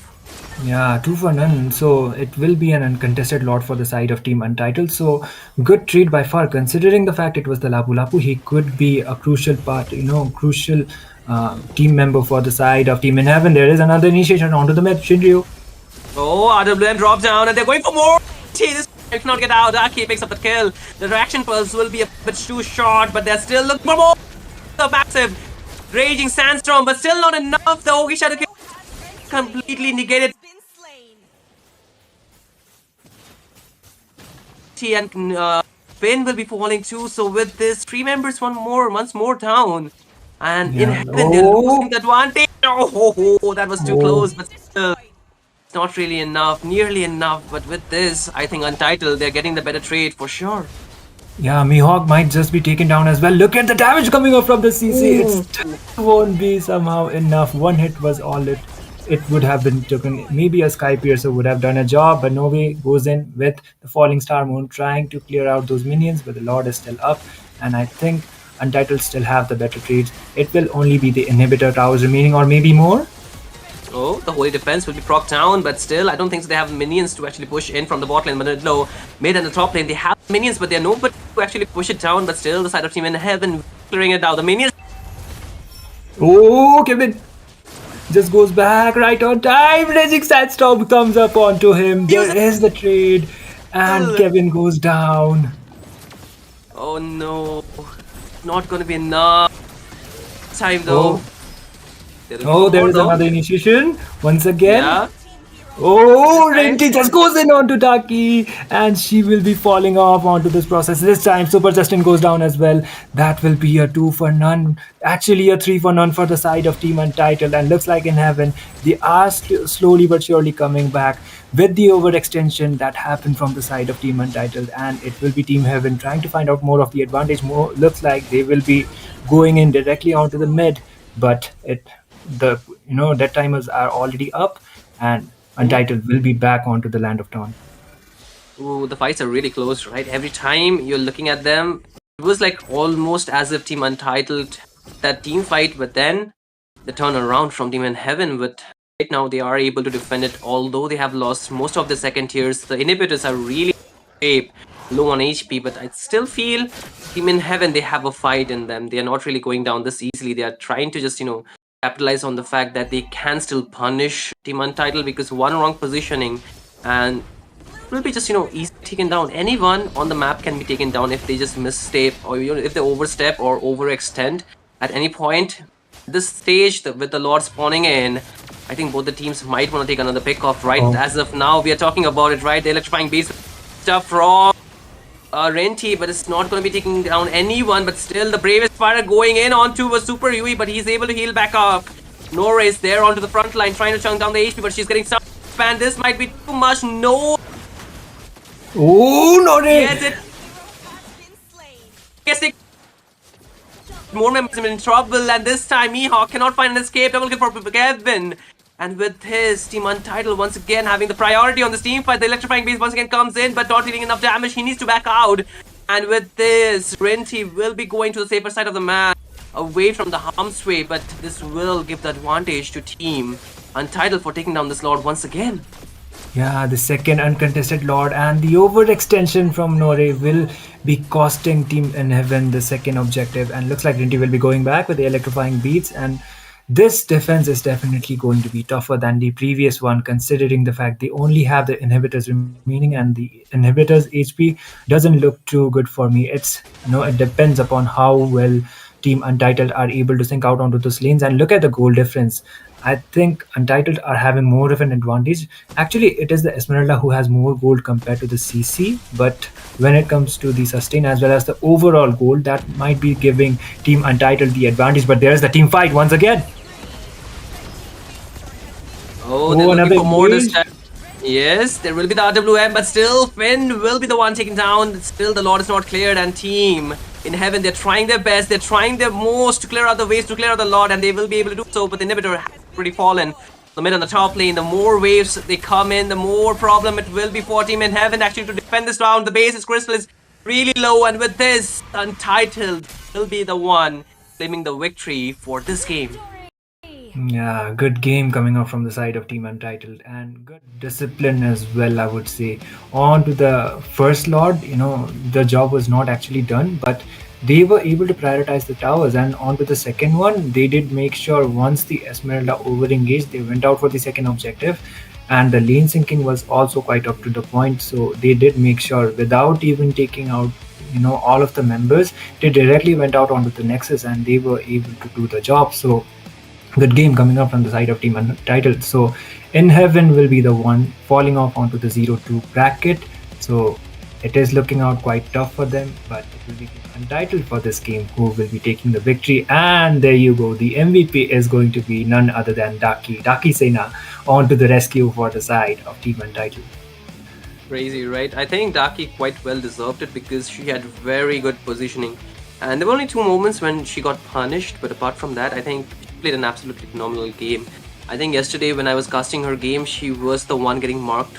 And today, having a better positioning, a better time playing around this game. So far, I think she really contributed a lot, but we cannot forget how the rest of the team were actually able to play and punish within that, box that she actually created for the rest of the members. But still, Untitled, they were so, good together. Like, they play as a 5 unit. Every time Team Heaven came and tried to, break that formation, they were getting punished, right? Yeah, and the other main factor for this for Daki was she was able to outplay the Khalid onto the mid lane. That was actually quite impressive. So, Team Untitled, when it came to the teamwork, I think the highest damage dealer would definitely be the Hayabusa, considering he has the highest gold for the side as well. So the rich guy is definitely going to be him.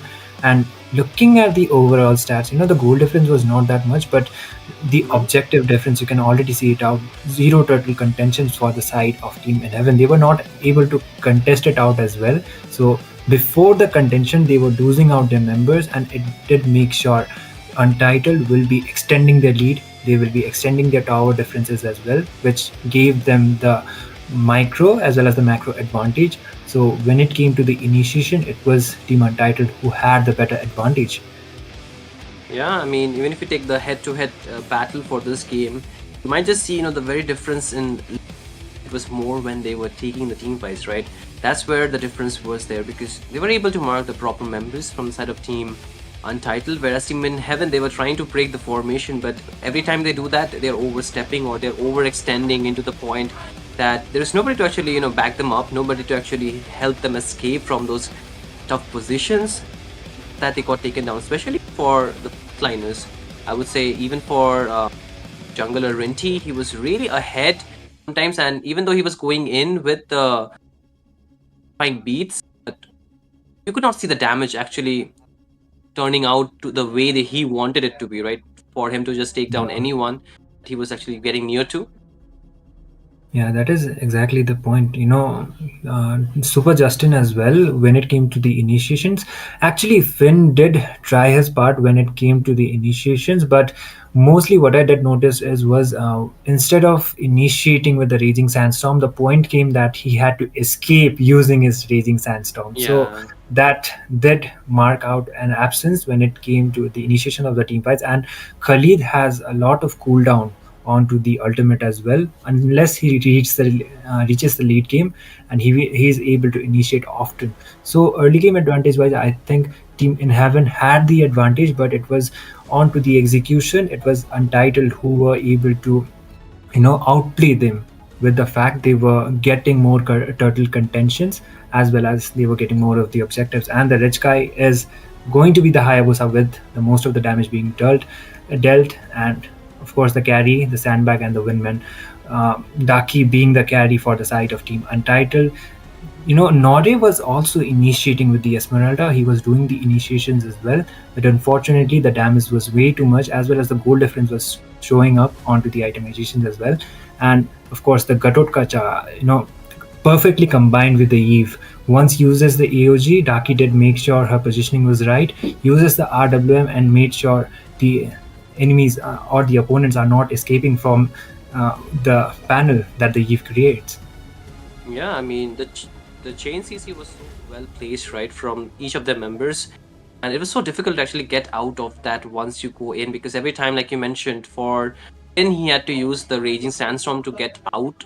And that's already a wasted resource. The Flicker and the Raging Sandstorm, every time you use them as an engage tool, not an escape tool, being the roamer, being the main person to engage for those team fight. But I think Team Untitled, they were really properly placed in their positioning to the point that they can pull the enemy towards their fight, towards their side, hide them to the position that they are comfortable in, and then punish them down once their skills have been burned out. and that's a really good way or strategy to actually try and play the game. But at the same time, I feel a lot of goes to also the way Hayabusa, that is Kevin, was able to actually go in and punish the backline and take down Coco at a lot of those crucial moments where the main damage dealer would be him, but there was like the lack of damage that we were talking about, right? Yeah, and I think with this, we will be completing the third game as well, and we will be progressing onto the fourth game with a short break. So there will be a new set of casters, as well as the final game will be played it out onto the 0-1 bracket for the day. So stay tuned, everyone. Be active on the chat. The giveaways are still going around. Make sure you subscribe War Drum Games. Stay hydrated, stay safe, and we will be back with a short break.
Well, Welcome here back. we go. Okay. I thought Yeah, he's more we were excited. talking about, Okay. Never mind, you go on. You decide who wants to do, because I think we both are equally excited for this game, isn't it? Because this Oh is my. Mythic Showdown Season 2 and Yama Esports versus whom? CRQ. Crooks or crime? Yeah. Of course you're gonna know Yama, bro. But Oh my I'll be God. knowing CRQ because of obvious reasons. Because Doom is there, right? And that's Hey, basically DNS.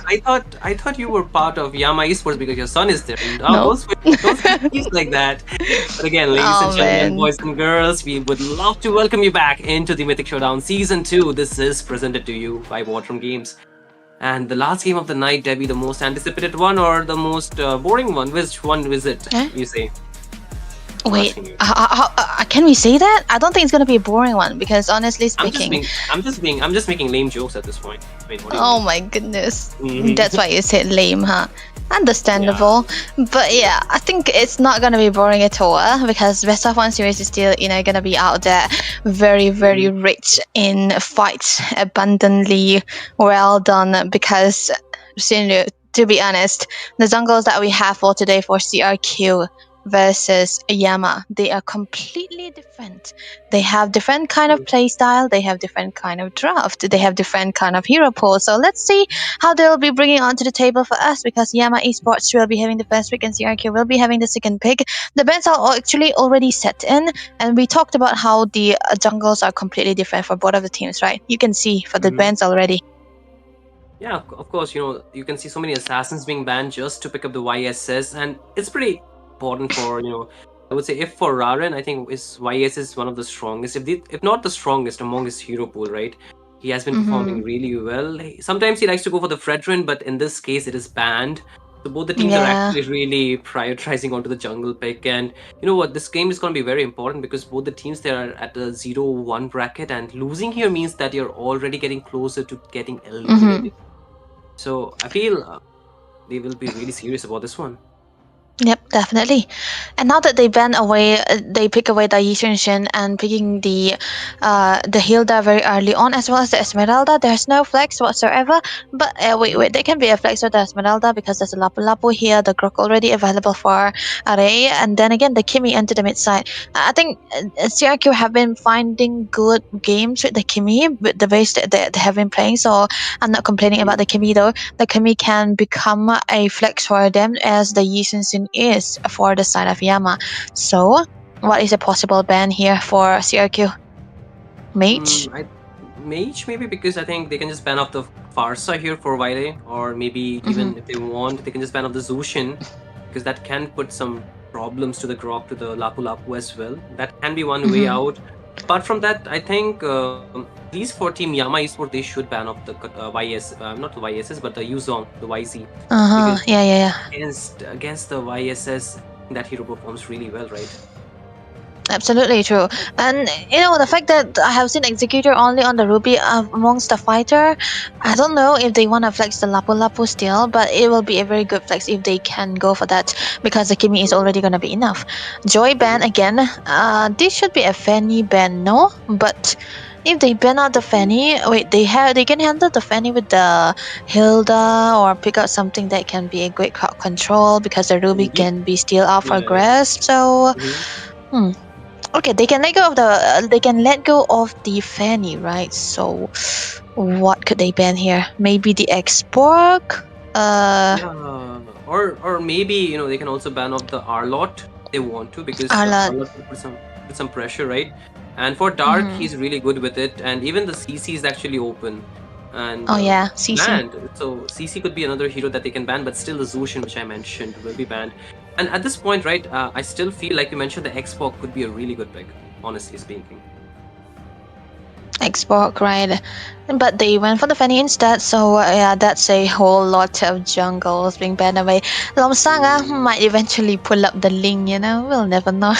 He's been comfortable on the Ling man for a long while, so CC is gonna be the gold lane for the hands of Executor, so they can put the Esmeralda into the XP side for Yama. and pick up a completely different hero for the gold lane. You know what? I feel like Toby can play the marksman here, even the Grander. It can be good. I'm not complaining because they have their utility into the mid side already. Valentina for the Grok, I presume. So Yeah. I still yeah, feel the X-Borg could be good, Against the CC it works. Xborg. Yeah, it works against the CC. And apart from that, okay, Yuzong. Not expecting that. Yuzong. One thing I want to say about Toby is that he can really play any kind of heroes that he wants to.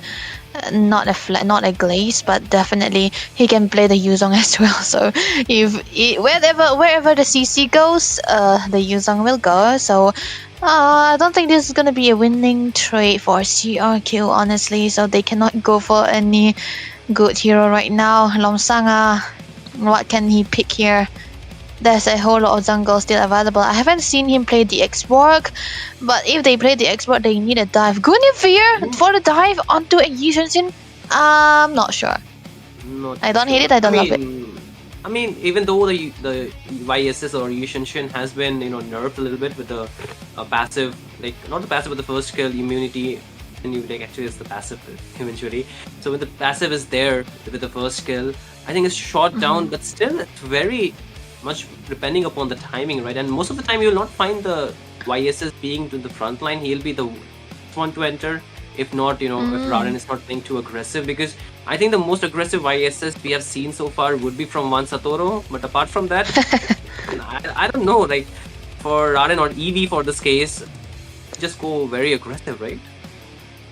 Definitely. Well, it's actually gonna be Toby onto the Esmeralda and Dark on the Black Dragon. I think that's also a good one, because if we talked about the Lapu Lapu and the Yuzong into the lane, it's dependent on the skill set of the players. I cannot really say who's gonna be winning out, because we talked about Yuzong being a soul laner. He's almost always winning into the lane, but then again, if you compare it to the Lapu Lapu, I think it's just it does depend on the amount of skill slots that you're gonna be trading it out. So the first turtle fight might eventually be a 50-50, but it's definitely going to be important for Yama Esports to have that first turtle, because they have a Valentina onto the mid side. You want to be active all around the map and have the level lead across the board so that you'll be able to start for the objective fights as well. And you cannot really go behind when there's a Guinevere either, because the setups coming through from CRQ is definitely going to be overwhelming for Yama Esports right there. Absolutely, and I think the mid 2 is really going to be important as we are heading into the game number 4 for the evening. Ladies and gentlemen, boys and girls, this is the Mythic Showdown Season 2 presented to you by War Drum Games, and we are looking at the final game of the night. Both the teams are prepared for winning this one. It's a very important game. As we have spoken already, the 0-1 bracket is almost the dead bracket. From here, there is just a way down maybe, but for these teams, they are not really backing out. Already on the middle lane, there's a small skirmish taking place. A Bistizi really chunked low, but should be able to heal back up. But hey, talking about the mid 2, you think the side of team Yama Esports with the Valentina as well as the Hilda can put the exact same pressure as the Rock and the Himi? Honestly speaking, I don't really like the Valentina, but then again, with the Hilda on together, they might eventually have to be clearing now. But the Grok and the Kimi is definitely going to be having a faster rotation and a faster clearance, and we can see that here. The poke is coming through from Peekaboo and Array all of the time, all over the places, but there might be an aggression that we haven't seen so far into the mid side. But here, onto the top lane though, this is why I kind of hated the Esmeralda going against the CC, right? Because the Esmeralda is not really going to be having a good time into the early phases. She wants to rotate out of the lane, not stay stuck into the lane. And Executor, they were doing a really good job in trying to chunk down the HPs of Toby so that he will not be rotating as fast as possible. Yeah, I mean, the rotations will be very important, but still the fights are only towards the middle, and every time we look at the map, they're clearing the waves and they're only fighting around alone for this point. And moreover, I think the level 4 or level 5 for this junglers will be very important for this first neutral objective, but the rotations are kind of mirrored here already. The side of team CRQ trying to put the pressure onto the bot lane, and they're going in with the engage. The spatial migration will be used against Hilda, and obviously they will be low on HP, but up top they will still take a fight. The turtle is spawning onto the bot lane, and team Yama Esports, they do not have their jungler around the vicinity. Broken walls is going to be the faster in rotation here as well. Lomsanga will be able to get the turtle without any problem. The dragon was popped a little bit too late, but that was for safety measurement, so it's going to be okay. Set up. Oh, setup will be there with the bravest fighter, Team Yama Esports. They're trying to take the fight, Wow. but Eevee will be the one to fall down, and Dark will also be fall in the hands of Array, and the Longsanga will get Oh traded my off God. for that kill. Service TC might be in trouble, but no, it's actually Wiley getting taken down before him. And with this, both the teams are actually getting some good trades all to the boat.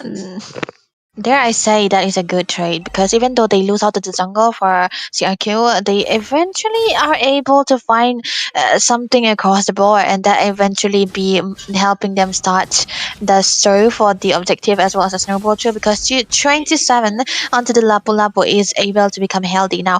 He does not really need to worry about getting chunked down into the lane in comparison to Dark. But here again onto the top side, it's definitely going to be a losing lane for Yama right now. Array might be getting chunked down, but that is not someone you want to poke at this TZ.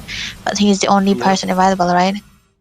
Yeah, they're still trying to poke him down more, and like you mentioned, they're not supposed to waste their skills on towards him, right? Because Mm-hmm.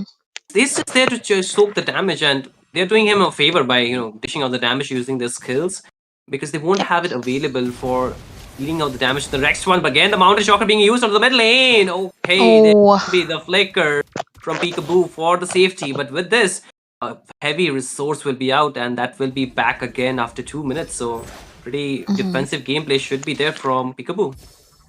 yeah. I feel like it could have been a very, very bad scenario for Yama here, but they are still able to hold it on a little while longer because they have a control onto the mid side because of the Valentina able to get out onto those tectonic charts. Though Billy he will eventually be the one who goes for the setups rather than Abyss TZ, because Abyss TZ right now he is on the Hilda and he's gonna be going to the back lines rather than the front lines right now. The turtle is set up on both of the sides. Both the XP laners are already here. Yeah, they're here. The turtle is very low on HP. It's gonna be still who gets the rating 1, but Abyss TZ will be falling in the hands of Executor J. But the on the top with this Executor J, but we will be finding the turtle, but they're still looking for more. The Mountain Shocker was fact, but no follow-up damage going through that, so they have to get back towards their side of the map. But 1-for-1 turtle, so both the teams are at a stalemate most probably. Yeah, that has to be the stalemate, but I think it might eventually be better for CRQ yet again because they did trade out with the kills too. But then again, on to the other hand, it's I feel like Ivy onto the Yishan Xin has been power farming. He's able to get the cats up to the farm, tricks and pulse, bottom lane. I don't think anything will be happening anytime soon in Abyss TZ. Trying to rust in and out, trying to go in, but it's definitely gonna be a disengage coming through for both of the teams. First item priority for the side of Dark, it's definitely gonna be the Hunter Strike rather than the War X. I don't think teams does this quite long enough, but it's important to get the Hunter Strike rather than the War X, because I've heard this on before. It's more valuable than the Hunter Strike. You do not need all of those spell vamps and all, but never mind. Jump. Oh, jump will be there. Get out! Wow. Oh my goodness, LOL song have been in a very big trouble. But meanwhile, Team Yama Esports will be finding a tier 1 up top though. Yeah, that was amazing trade coming through from Yama here. Now it's coming down to a rotation where the Esmeralda will be joining on the team fights. Toby will be there, and Eevee have to go for a farm up to the top lanes most of the time. Even though it's a gold lane, I think it can be treated as an XP lane, because here this is a fighter. We are talking about a tanky, not fighter, it's a tanky gold laner here. Looking at the two emblems so far, agility and wilderness blessing for the Valentina. I think that's definitely going to be a movement speed here. Lomsanga able to get a kill onto Abyss TZ out of the blue. So, okay, that's actually something that Abyss should not be trading it away, man. Absolutely not at this timing when the turtle is spawning, and you can see already there will be the being used. Eevee's out, but lost time. Oh my goodness. Pinche will be finding a kill, and he will find in fact double kill. Dark is taken down. Eevee is falling. Already fallen. With this, Oh my Yama God. Esports not getting the better half of the trades. Absolutely true. Gold ranking still for Toby right now. Mid lane though, they're trying to jump in. The walls are coming through as well. The knock up through. They might be able to clear it out, but 27 able to get a kill onto Abyss, onto the backline. So this dude is 404 Sinu, and he'll be able to stack up every required resources. I don't think he will be dead anytime soon, because this is a problem right now for Yama Esports. They don't have the way to try to burst down this Lapu Lapu without the presence of Evi, and it's still gonna be harder than normal. Yeah, I mean, you can see right already, 27 or 27. I've been playing this 20. Lapu Lapu 20. It's like, he has been playing this Lapu Lapu more like an assassin than an EXP laner, right? And that's been putting the pressure towards Team Yama Esports, given the fact the Hilda cannot really give the set potential, does not really have that, kind of abilities to actually put the crowd control on towards their opponent. That is doing this game, because the only person or the only people that can actually set up would be Dark or either Yeah. Wile with a tech charge. But both of those things have not been really active around the map, and because of that, Yama Esports are actually losing out on the straights, because not having the set potential means that you're already have to play for the counter engage, and it's not really working too well for them so far. Yeah, looking at the damage dealt though, I think it's more into the hands of 27 rather than any of the members of Yama Esports here. And even though if he has been able to get the farm up, he still died twice in a row. That's definitely not a good sign for them as well. And I think the goalie is definitely into the hands of Lomsanga rather than the Yishunshin too. So I think he need to have a better farm. He need to go look out for the jungle crypts and get all of those items for himself, so that the level lead will not be too much to handle. Because in this scenario right now, Lomsanga is having a very, very good time into this Guinevere. I really want to see if he's going for the damage bill, because impure rates means damage bill. Never mind, jump. Oh, Executor will take down Wile. The Black Dragon form is in fact used, but will they take an engage? It's going to be the question. But Wow. come out Okay. from that, of course. And with this, Team CRQ are getting the pry on the slot with not having two members, the frontliners, as well as the mid laner. I think Yama Esports are better off not contesting this one. Yeah, they shouldn't. They really shouldn't. So definitely gonna reload for the side of CRQ right now. They're really, really popping the way that they should be since yesterday. 27 jumping in. Jumping in, but Abyss TZ, can he get out of that harm's way? Still trying more. Oh. Blocking the way, and with this, Yama Esports are on the receiving end of the damage, and there is no answer back whatsoever. Dark wants to go in, but does not have the Black Dragon form. They need to clear out the Lord as well. They should not be fighting before the Lord is even there. Again, the Traction Pulse does connect with the Starlium Beam, but no follow-up means that he's still safe. But up top, Eevee is pushing all by himself, but he will get spotted from 27, and he's trying to chase him down, but it's gonna be a 1v1. Oh no. Taking out up top, the Brave will be there, but he cannot find the range enough. He does have the flicker though, but still he's waiting for more, but to go for a pause to make sure the environment is good enough for this players to play in. I think he was able to get 2 turrets out to the top lane, so that was definitely going to be a good trade. Gold ranking so far for Executors, number 1 onto the list. It was surprising to see that Toby was able to reach that far, even though he was very, shut down since the early game. But it's very amazing that he was able to get out to the goal. So that definitely means that he's still going to be as tanky as he wants. So okay, I think it's still gonna be a good setup for both of the teams here. He'll ranking though. Toby will be out there, and Lomsanga will be the follow up, because these two are the healers that we have so far into this game. Mainly for the Esmeralda, so that's definitely going to be important for the side of Yama Esports. They cannot really lose out to the gold laner as well, and they don't have the clearance for the high ground, so that's definitely something that they're going to have to trade it out with. They should not let the objective be getting out of hands. And MSTZ this time around, I don't think his worth is still out there, because it's a Hilda, right? Jumped coming through from Toby, just trying to clear it up. They will be able to defend onto the outer turret right now. Yeah, but the luxury of the goal will be in the hands of Team CRQ, meaning that they can punish any of the members that they can find around the map. Every time you see Abyss TZ wants to open up the map, he's cannot stand back those damage. It's gonna be very problematic, isn't it? Because backliners will be marked pretty easily, and they have a Lapu Lapu 27, and he's playing that more of an assassin than even Lonsanga. Lonsanga is playing that Guinevere. Ah man, no. when you say Lomsanga, it's completely a different name. I'm digging it though. I'm digging it. I think he'll like the name, the accent that you use for the name. Too. Okay. It's not a joke. It's a compliment, by the way. So, I Lomsanga, mean, man. you know what? My name became Shin Ryu when I went to. That's why. Yeah, it's only to wait. Array. Oh no! Combo will be there. Alright. Longsanga will be picking up a kill. And with this, Dark will be no more taking participation in the team fight, but onto the back lane. Obviously, will be able to take down Savage Warrior. Oh, sorry, Peekaboo Predator this time, my bad. And with this, again, the fight does not stop. Is it? Again, you can see 27 wants to go in. Oh Long no. before Wiley finds the shutdown, and this might be a recall or a callback for the side of Team CRQ to go back to the side of the map because Team Yama Esports, they're throwing everything they can find except Kitchen Sink at this point. They're going for more, they're looking for more. Wow.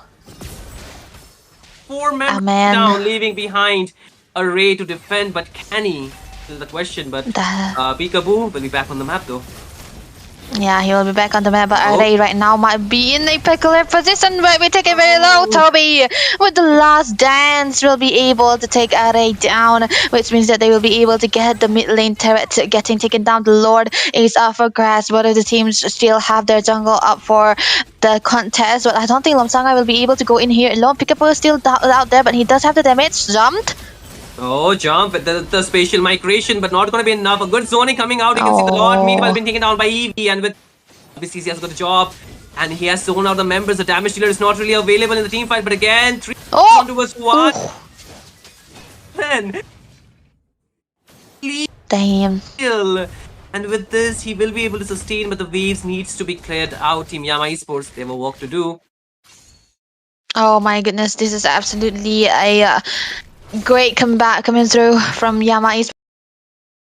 Needed, and the thirst to go for the chase has been paid off right there because of the advantage that they have found across the map. Looking at the build so far, the builds are already set in. Everyone is healthily available for the damage is done. Peekaboo onto the Sky Piercer as well. He have the anti heal too, but on the other hand, I think Really as well is might be dealing out a decent amount of damage. Now the Lord is onto the top lane here. BSTZ will have to try to go for a pick off onto one of the squeezer backlines so that they will be able to break out the combination that CRQ already built up. So how will they do it? Because 27 right now, he's crazy dude, man. He's going onto the very bottom lane. Toby is sent to the bottom side, so it might be a 1v1 situation we might be seeing. I mean, it's still a very winnable matchup for Toby with the rotation. I think they should have a better time. 27 does have the flicker. Is trying to buy both. Rotating. It's not going to be mattering anymore. Obviously, he takes him down, and with this, Yama Esports will have the number advantage. But what can they do with that will be very important. The goal difference is definitely shifted down for the jungles, especially Lomsanga losing out the goal lead that he have, and it's all into the hands of Eevee right there. 2k goal lead onto a Yishun is definitely what you want to do here. So this time around, it's safe to say that Eevee is definitely online. Damage dealt is also onto the hands. Wait, it's not. It's definitely into the hands of a BSTZ and Toby rather than Eevee. But hey, jump. Oh, they still want to go for one more fight, but no, they're not. Oh! Side of Team CRQ, obviously, he still survives, able to get out with the print or with the flicker actually this time. So Yama Esports not really losing anyone, but still, are they able to answer back the aggression? Because you can see Team CRQ still trying to fight more, but this time Wiley will be picking up the Violet Triumph for some reason. I do not know, or I do not understand. Like, how will that actually give the advantage to them though? I think the goal advantage that they receive from the Lord 2k is definitely, I mean, even XP, right? 2k is definitely going to be into their favor for the side of Yama here right now. So it's I think CRQ are in a very awkward position here. They cannot really go alone. 27 is the only one who should be going alone. Array and the other teammates should have to stay together. Without the assassins, you cannot really go for those kind of split pushes. So I think it was just a duty for 27 to go for the bot lane alone so that he'll be able to clear it out and even trade his life for that. As an XP laner, it's really worth it. You can trade out your life if your team have to defend the Lord or even the inhibitors. It's still worth it. But now the Lord is already up. the amount of goal and experience levels that this lot will be giving is going to be rising right now. It cannot go into the hands of Yama, man. But if they contest for CRQ, they should lose out a lot of members, right? So that cannot happen too. So they are in a very, very bad position. Toby, he's not going to be dying anytime soon, though. Yeah, absolutely. The Lord will be cleared up from EV. 27 wants to go in, but can escape. Okay, Violet Requiem will be used as well. Abyss DZ, I think it's going to be taken down as well. Lomsanga with the good jump. Toby might be on to the run here yet again. Take any damage. The flicker array will not be able to get down the tectonic charge as well. Lomsanga with the Violet Requiem not being able to take anyone down. But on the other hand, Violet might be isolated right now. He is going to be melted down by Peekaboo. That's going to be another step for the Sky Piercer coming through as well. The Lord will be much into the top lane. But Toby going against 4 members of CRQ, almost able to take down Peekaboo. Predator, the jump is still out there. He's still surviving, able to walk away, dancing his way out. The 2 members still surviving for the side of Yama Esports. Absolutely, and that was a really close one, but still Team Yama Esports were able to pick a lot, so therefore they are not losing too much. They will be having enough time for the rest of the members to be back on map, but Toby is really aggressive. This time we'll be getting a full combo from Longsonga. Kido J will be the one taking him down. Dark wants to go in all by himself, but the rest of the troop is there. But can they find Mountain Shocker? Taking down Longsonga, and with this 1 HP, we will be finding an escape. But Avistizi, can he find an escape? Looking not so good. He will be the one falling, but the minions are doing God's work, taking down the bot lane inhibitor. Something Team CRQ did not even think about. Top lane completely exposed here, as we can see from the screen too.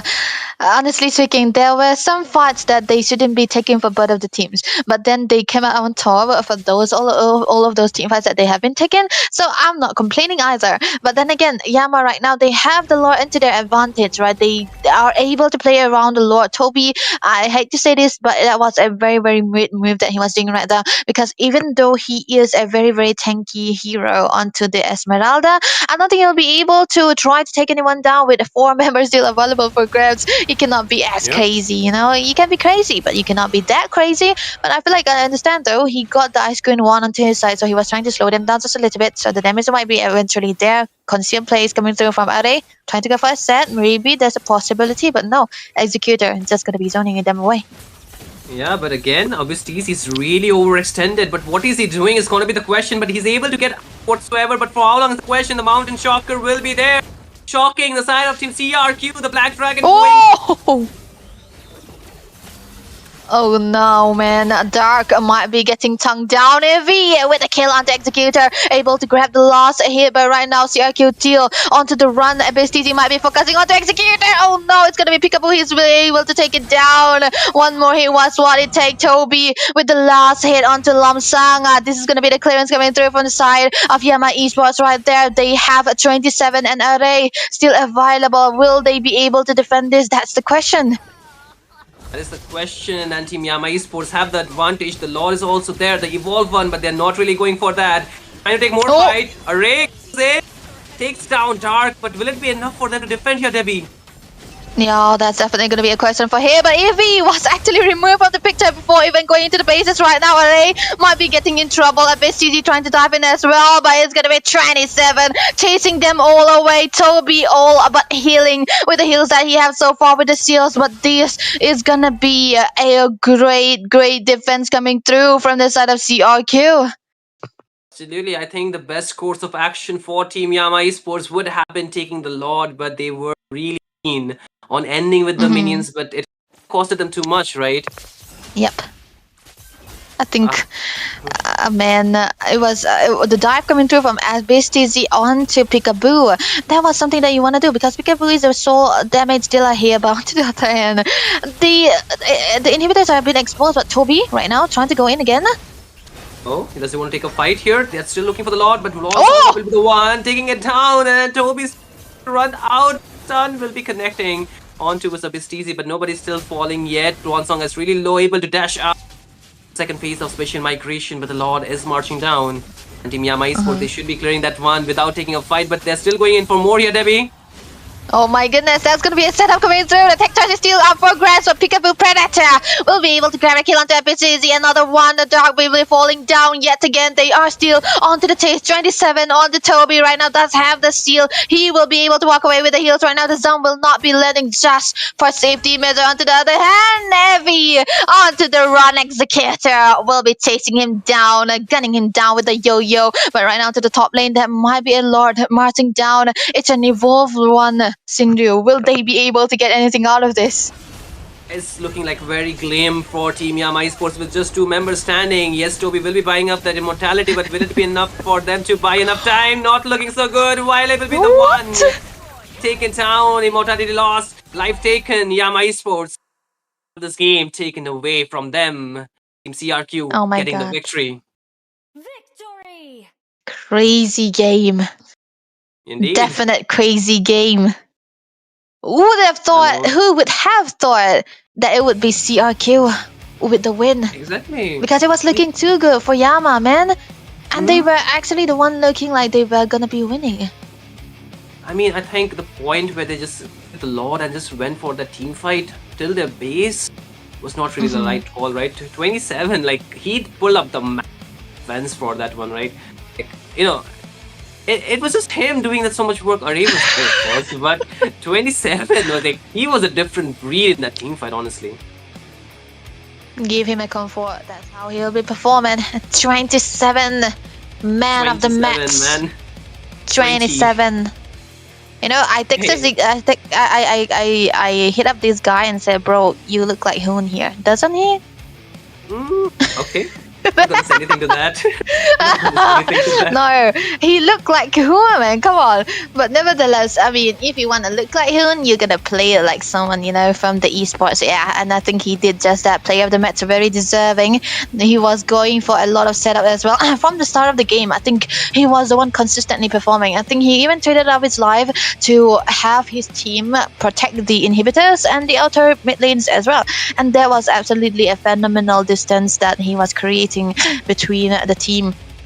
But then again, on to the other hand, though, there was a lot of setup coming through from Array, which he usually missed out. But when he landed on, it was on point, and that also helped him quite a lot. And Peekaboo, he was amazing onto the performance, right? He was the way he was able to go and stand in a very great distance when Abyss was there, you know, whirling his axe onto him. He could not really survive a Hilda like that, right? But he was able to. Yeah, I mean, honestly speaking, you know, the Hilda was picked there definitely, but I think they needed something with a set potential for that game. Like, they had that pressure into the jungle, but hey, you cannot really pressure a Guinevere that easily, right? And you can see in this game, they had a Grog too. I think they could have gone for something else, because you can see, right, every time Abyss TZ wanted to be the one to just go and set up, he was getting punished left and right. Yeah. Not able to do anything. Honestly speaking, though, when there is a setup coming through from Dark, he was very squishy. And I don't think he was able to hold on anyone at that point also. But I feel like, you know, Toby onto the Esmeralda was absolutely amazing, man. It's not something that you usually see when there's an Esmeralda, but he did throw a bit when the Lord was there and going in onto 4 members. I think, of course, the Lord helped you, but it's still not going to be enough. But onto the other hand as well, onto this Yushan Jin Raden, man, he was farming up. He was having the damages all done. But then again, one team fight was taking them down. I'm surprised to say that CRQ were the one actually better in making the micro decisions. I mean, much props to the mid duo, I would say, for CRQ, especially for this game, because I think the Hilda as well as the Valentina combo was not really working too well. Yes, I do understand the idea you are going behind, but hey, you need some really good early game damage to actually pull up the YSS draft, because it really scales, but the scaling is not in the early game, it's from mid to late, right? And you need to buy enough time. Maybe a Farsa could have been a bit risky, but still could have worked, but at least a Lunox plus, I think a Kalea combo could have worked, because Kalea was left open, but go for that. Look at them, man. It's definitely going to be hard to say this because The only person onto the winning side is Lapu Lapu, 27 with assist. By the way, Rich Guy is still the Yisens in Evie, and the carry and the sandbag together in one place. I think Toby did a lot in this game, man. I mean, to be the sandbag and the carry together, this can only happen in this particular meta. It cannot really happen in another meta, man. It's crazy having the sandbag and the carry all together in one go. What 700 goal for Yi Shun-Xin? I think he was very, efficient in the farm, right? He was. I mean, he had the farm, but he did not have the places to position himself and deal the damage because there were so many people jumping on him, right? Every time he wanted to go in. Yeah. Like. It's like. Honestly, the passive kind of made him a bit nerfed in this meta, but still I think with that many dive, no Yi Shun-Xin could have actually really placed himself properly because one, you have to survive the Kimi's traction pearls, then there is the tech charge, facial migration, then bravest fighter, and I would be just standing there and giving up if I was the ISS. But a really good job done from Eevee, but still it's not really enough for Team Yama Esports though. Yeah, I mean, that's absolutely true, man. Because honestly speaking, they were actually having a comeback. The setups were good. They were finally showing signs of life. But then 27 happened, right? He cannot die. That dude cannot die. He was so fed at that point of a time. The Oracle helped him quite a lot. And then the cooldown reduction that he have onto the ultimate as well. For the Brave Fighter to be there Alpha Grass all the time, I think that was amazingly well done by 27 too. And they have a good setup onto the Lord as well. Lomsanga, they were directly going for the Lord, and they know that they have their jungle available, so why not take the Lord? And I think at that point also Toby tried to distract them, but they don't care about an Esmeralda, right? They care more about the Lord, and the evolved Lord was very hard to handle in a composition where the clearance is definitely not out there. And I also feel like the Hilda could have been better into the XP rather than the Grom, because at one point we can see the difference, right? Because for the other hand, Ray was more of a crowd control roamer, and then Base was more of a diver. Yeah, I honestly feel that the Black Dragon was a bit forced into that draft because I do know that they were trying to go for the engage with the Black Dragon, but still like it was not working. Very squishy throughout the game. That's what. I mean, that's what we get. Learning experience, right? It's still not an exit for Team Yama Esports, right? They're still having more choice, one more chance for that 0-2 bracket, because after that, if they get 0-3, they'll be getting eliminated, man. Very rough. Swiss stages. Rough day. I hope my son goes in, man.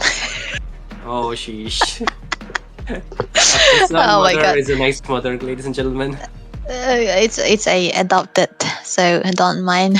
It wasn't. Wow. Why do I bring this all the time, man? I see the cold treatment, but again, the match is over for today, and Team Yama Esports will not be on the winning end. It will be Team Crux Requiem winning it out. But what a day, man! A lot of games, but still, few teams emerging and winning it out, moving to the 1-1 bracket. I think they are really prepared, but for the teams that are moving to the 0-2 bracket, what message do you have for them? Oh man, I feel like they are ready to rumble yet again. This is definitely going to be okay for them, It's still chance, one last chance. Yeah, fight it all out, because I don't think they are lacking in anything. Yeah, we'll see them fighting it out really soon. For tomorrow, the games will be announced soon, so do keep an eye on to the socials of War Drum Games and follow them up on the Instagram, so you can never miss out on the on this exclusive news about Mythic Showdown Season 2. But with this, ladies and gentlemen, we have to come to an end for today. Thank you for joining in. Thank you for being part of the stream, and we will be meeting you tomorrow at the exact same place at the exact same time. With this, we will be taking our leave. Good night. See you tomorrow.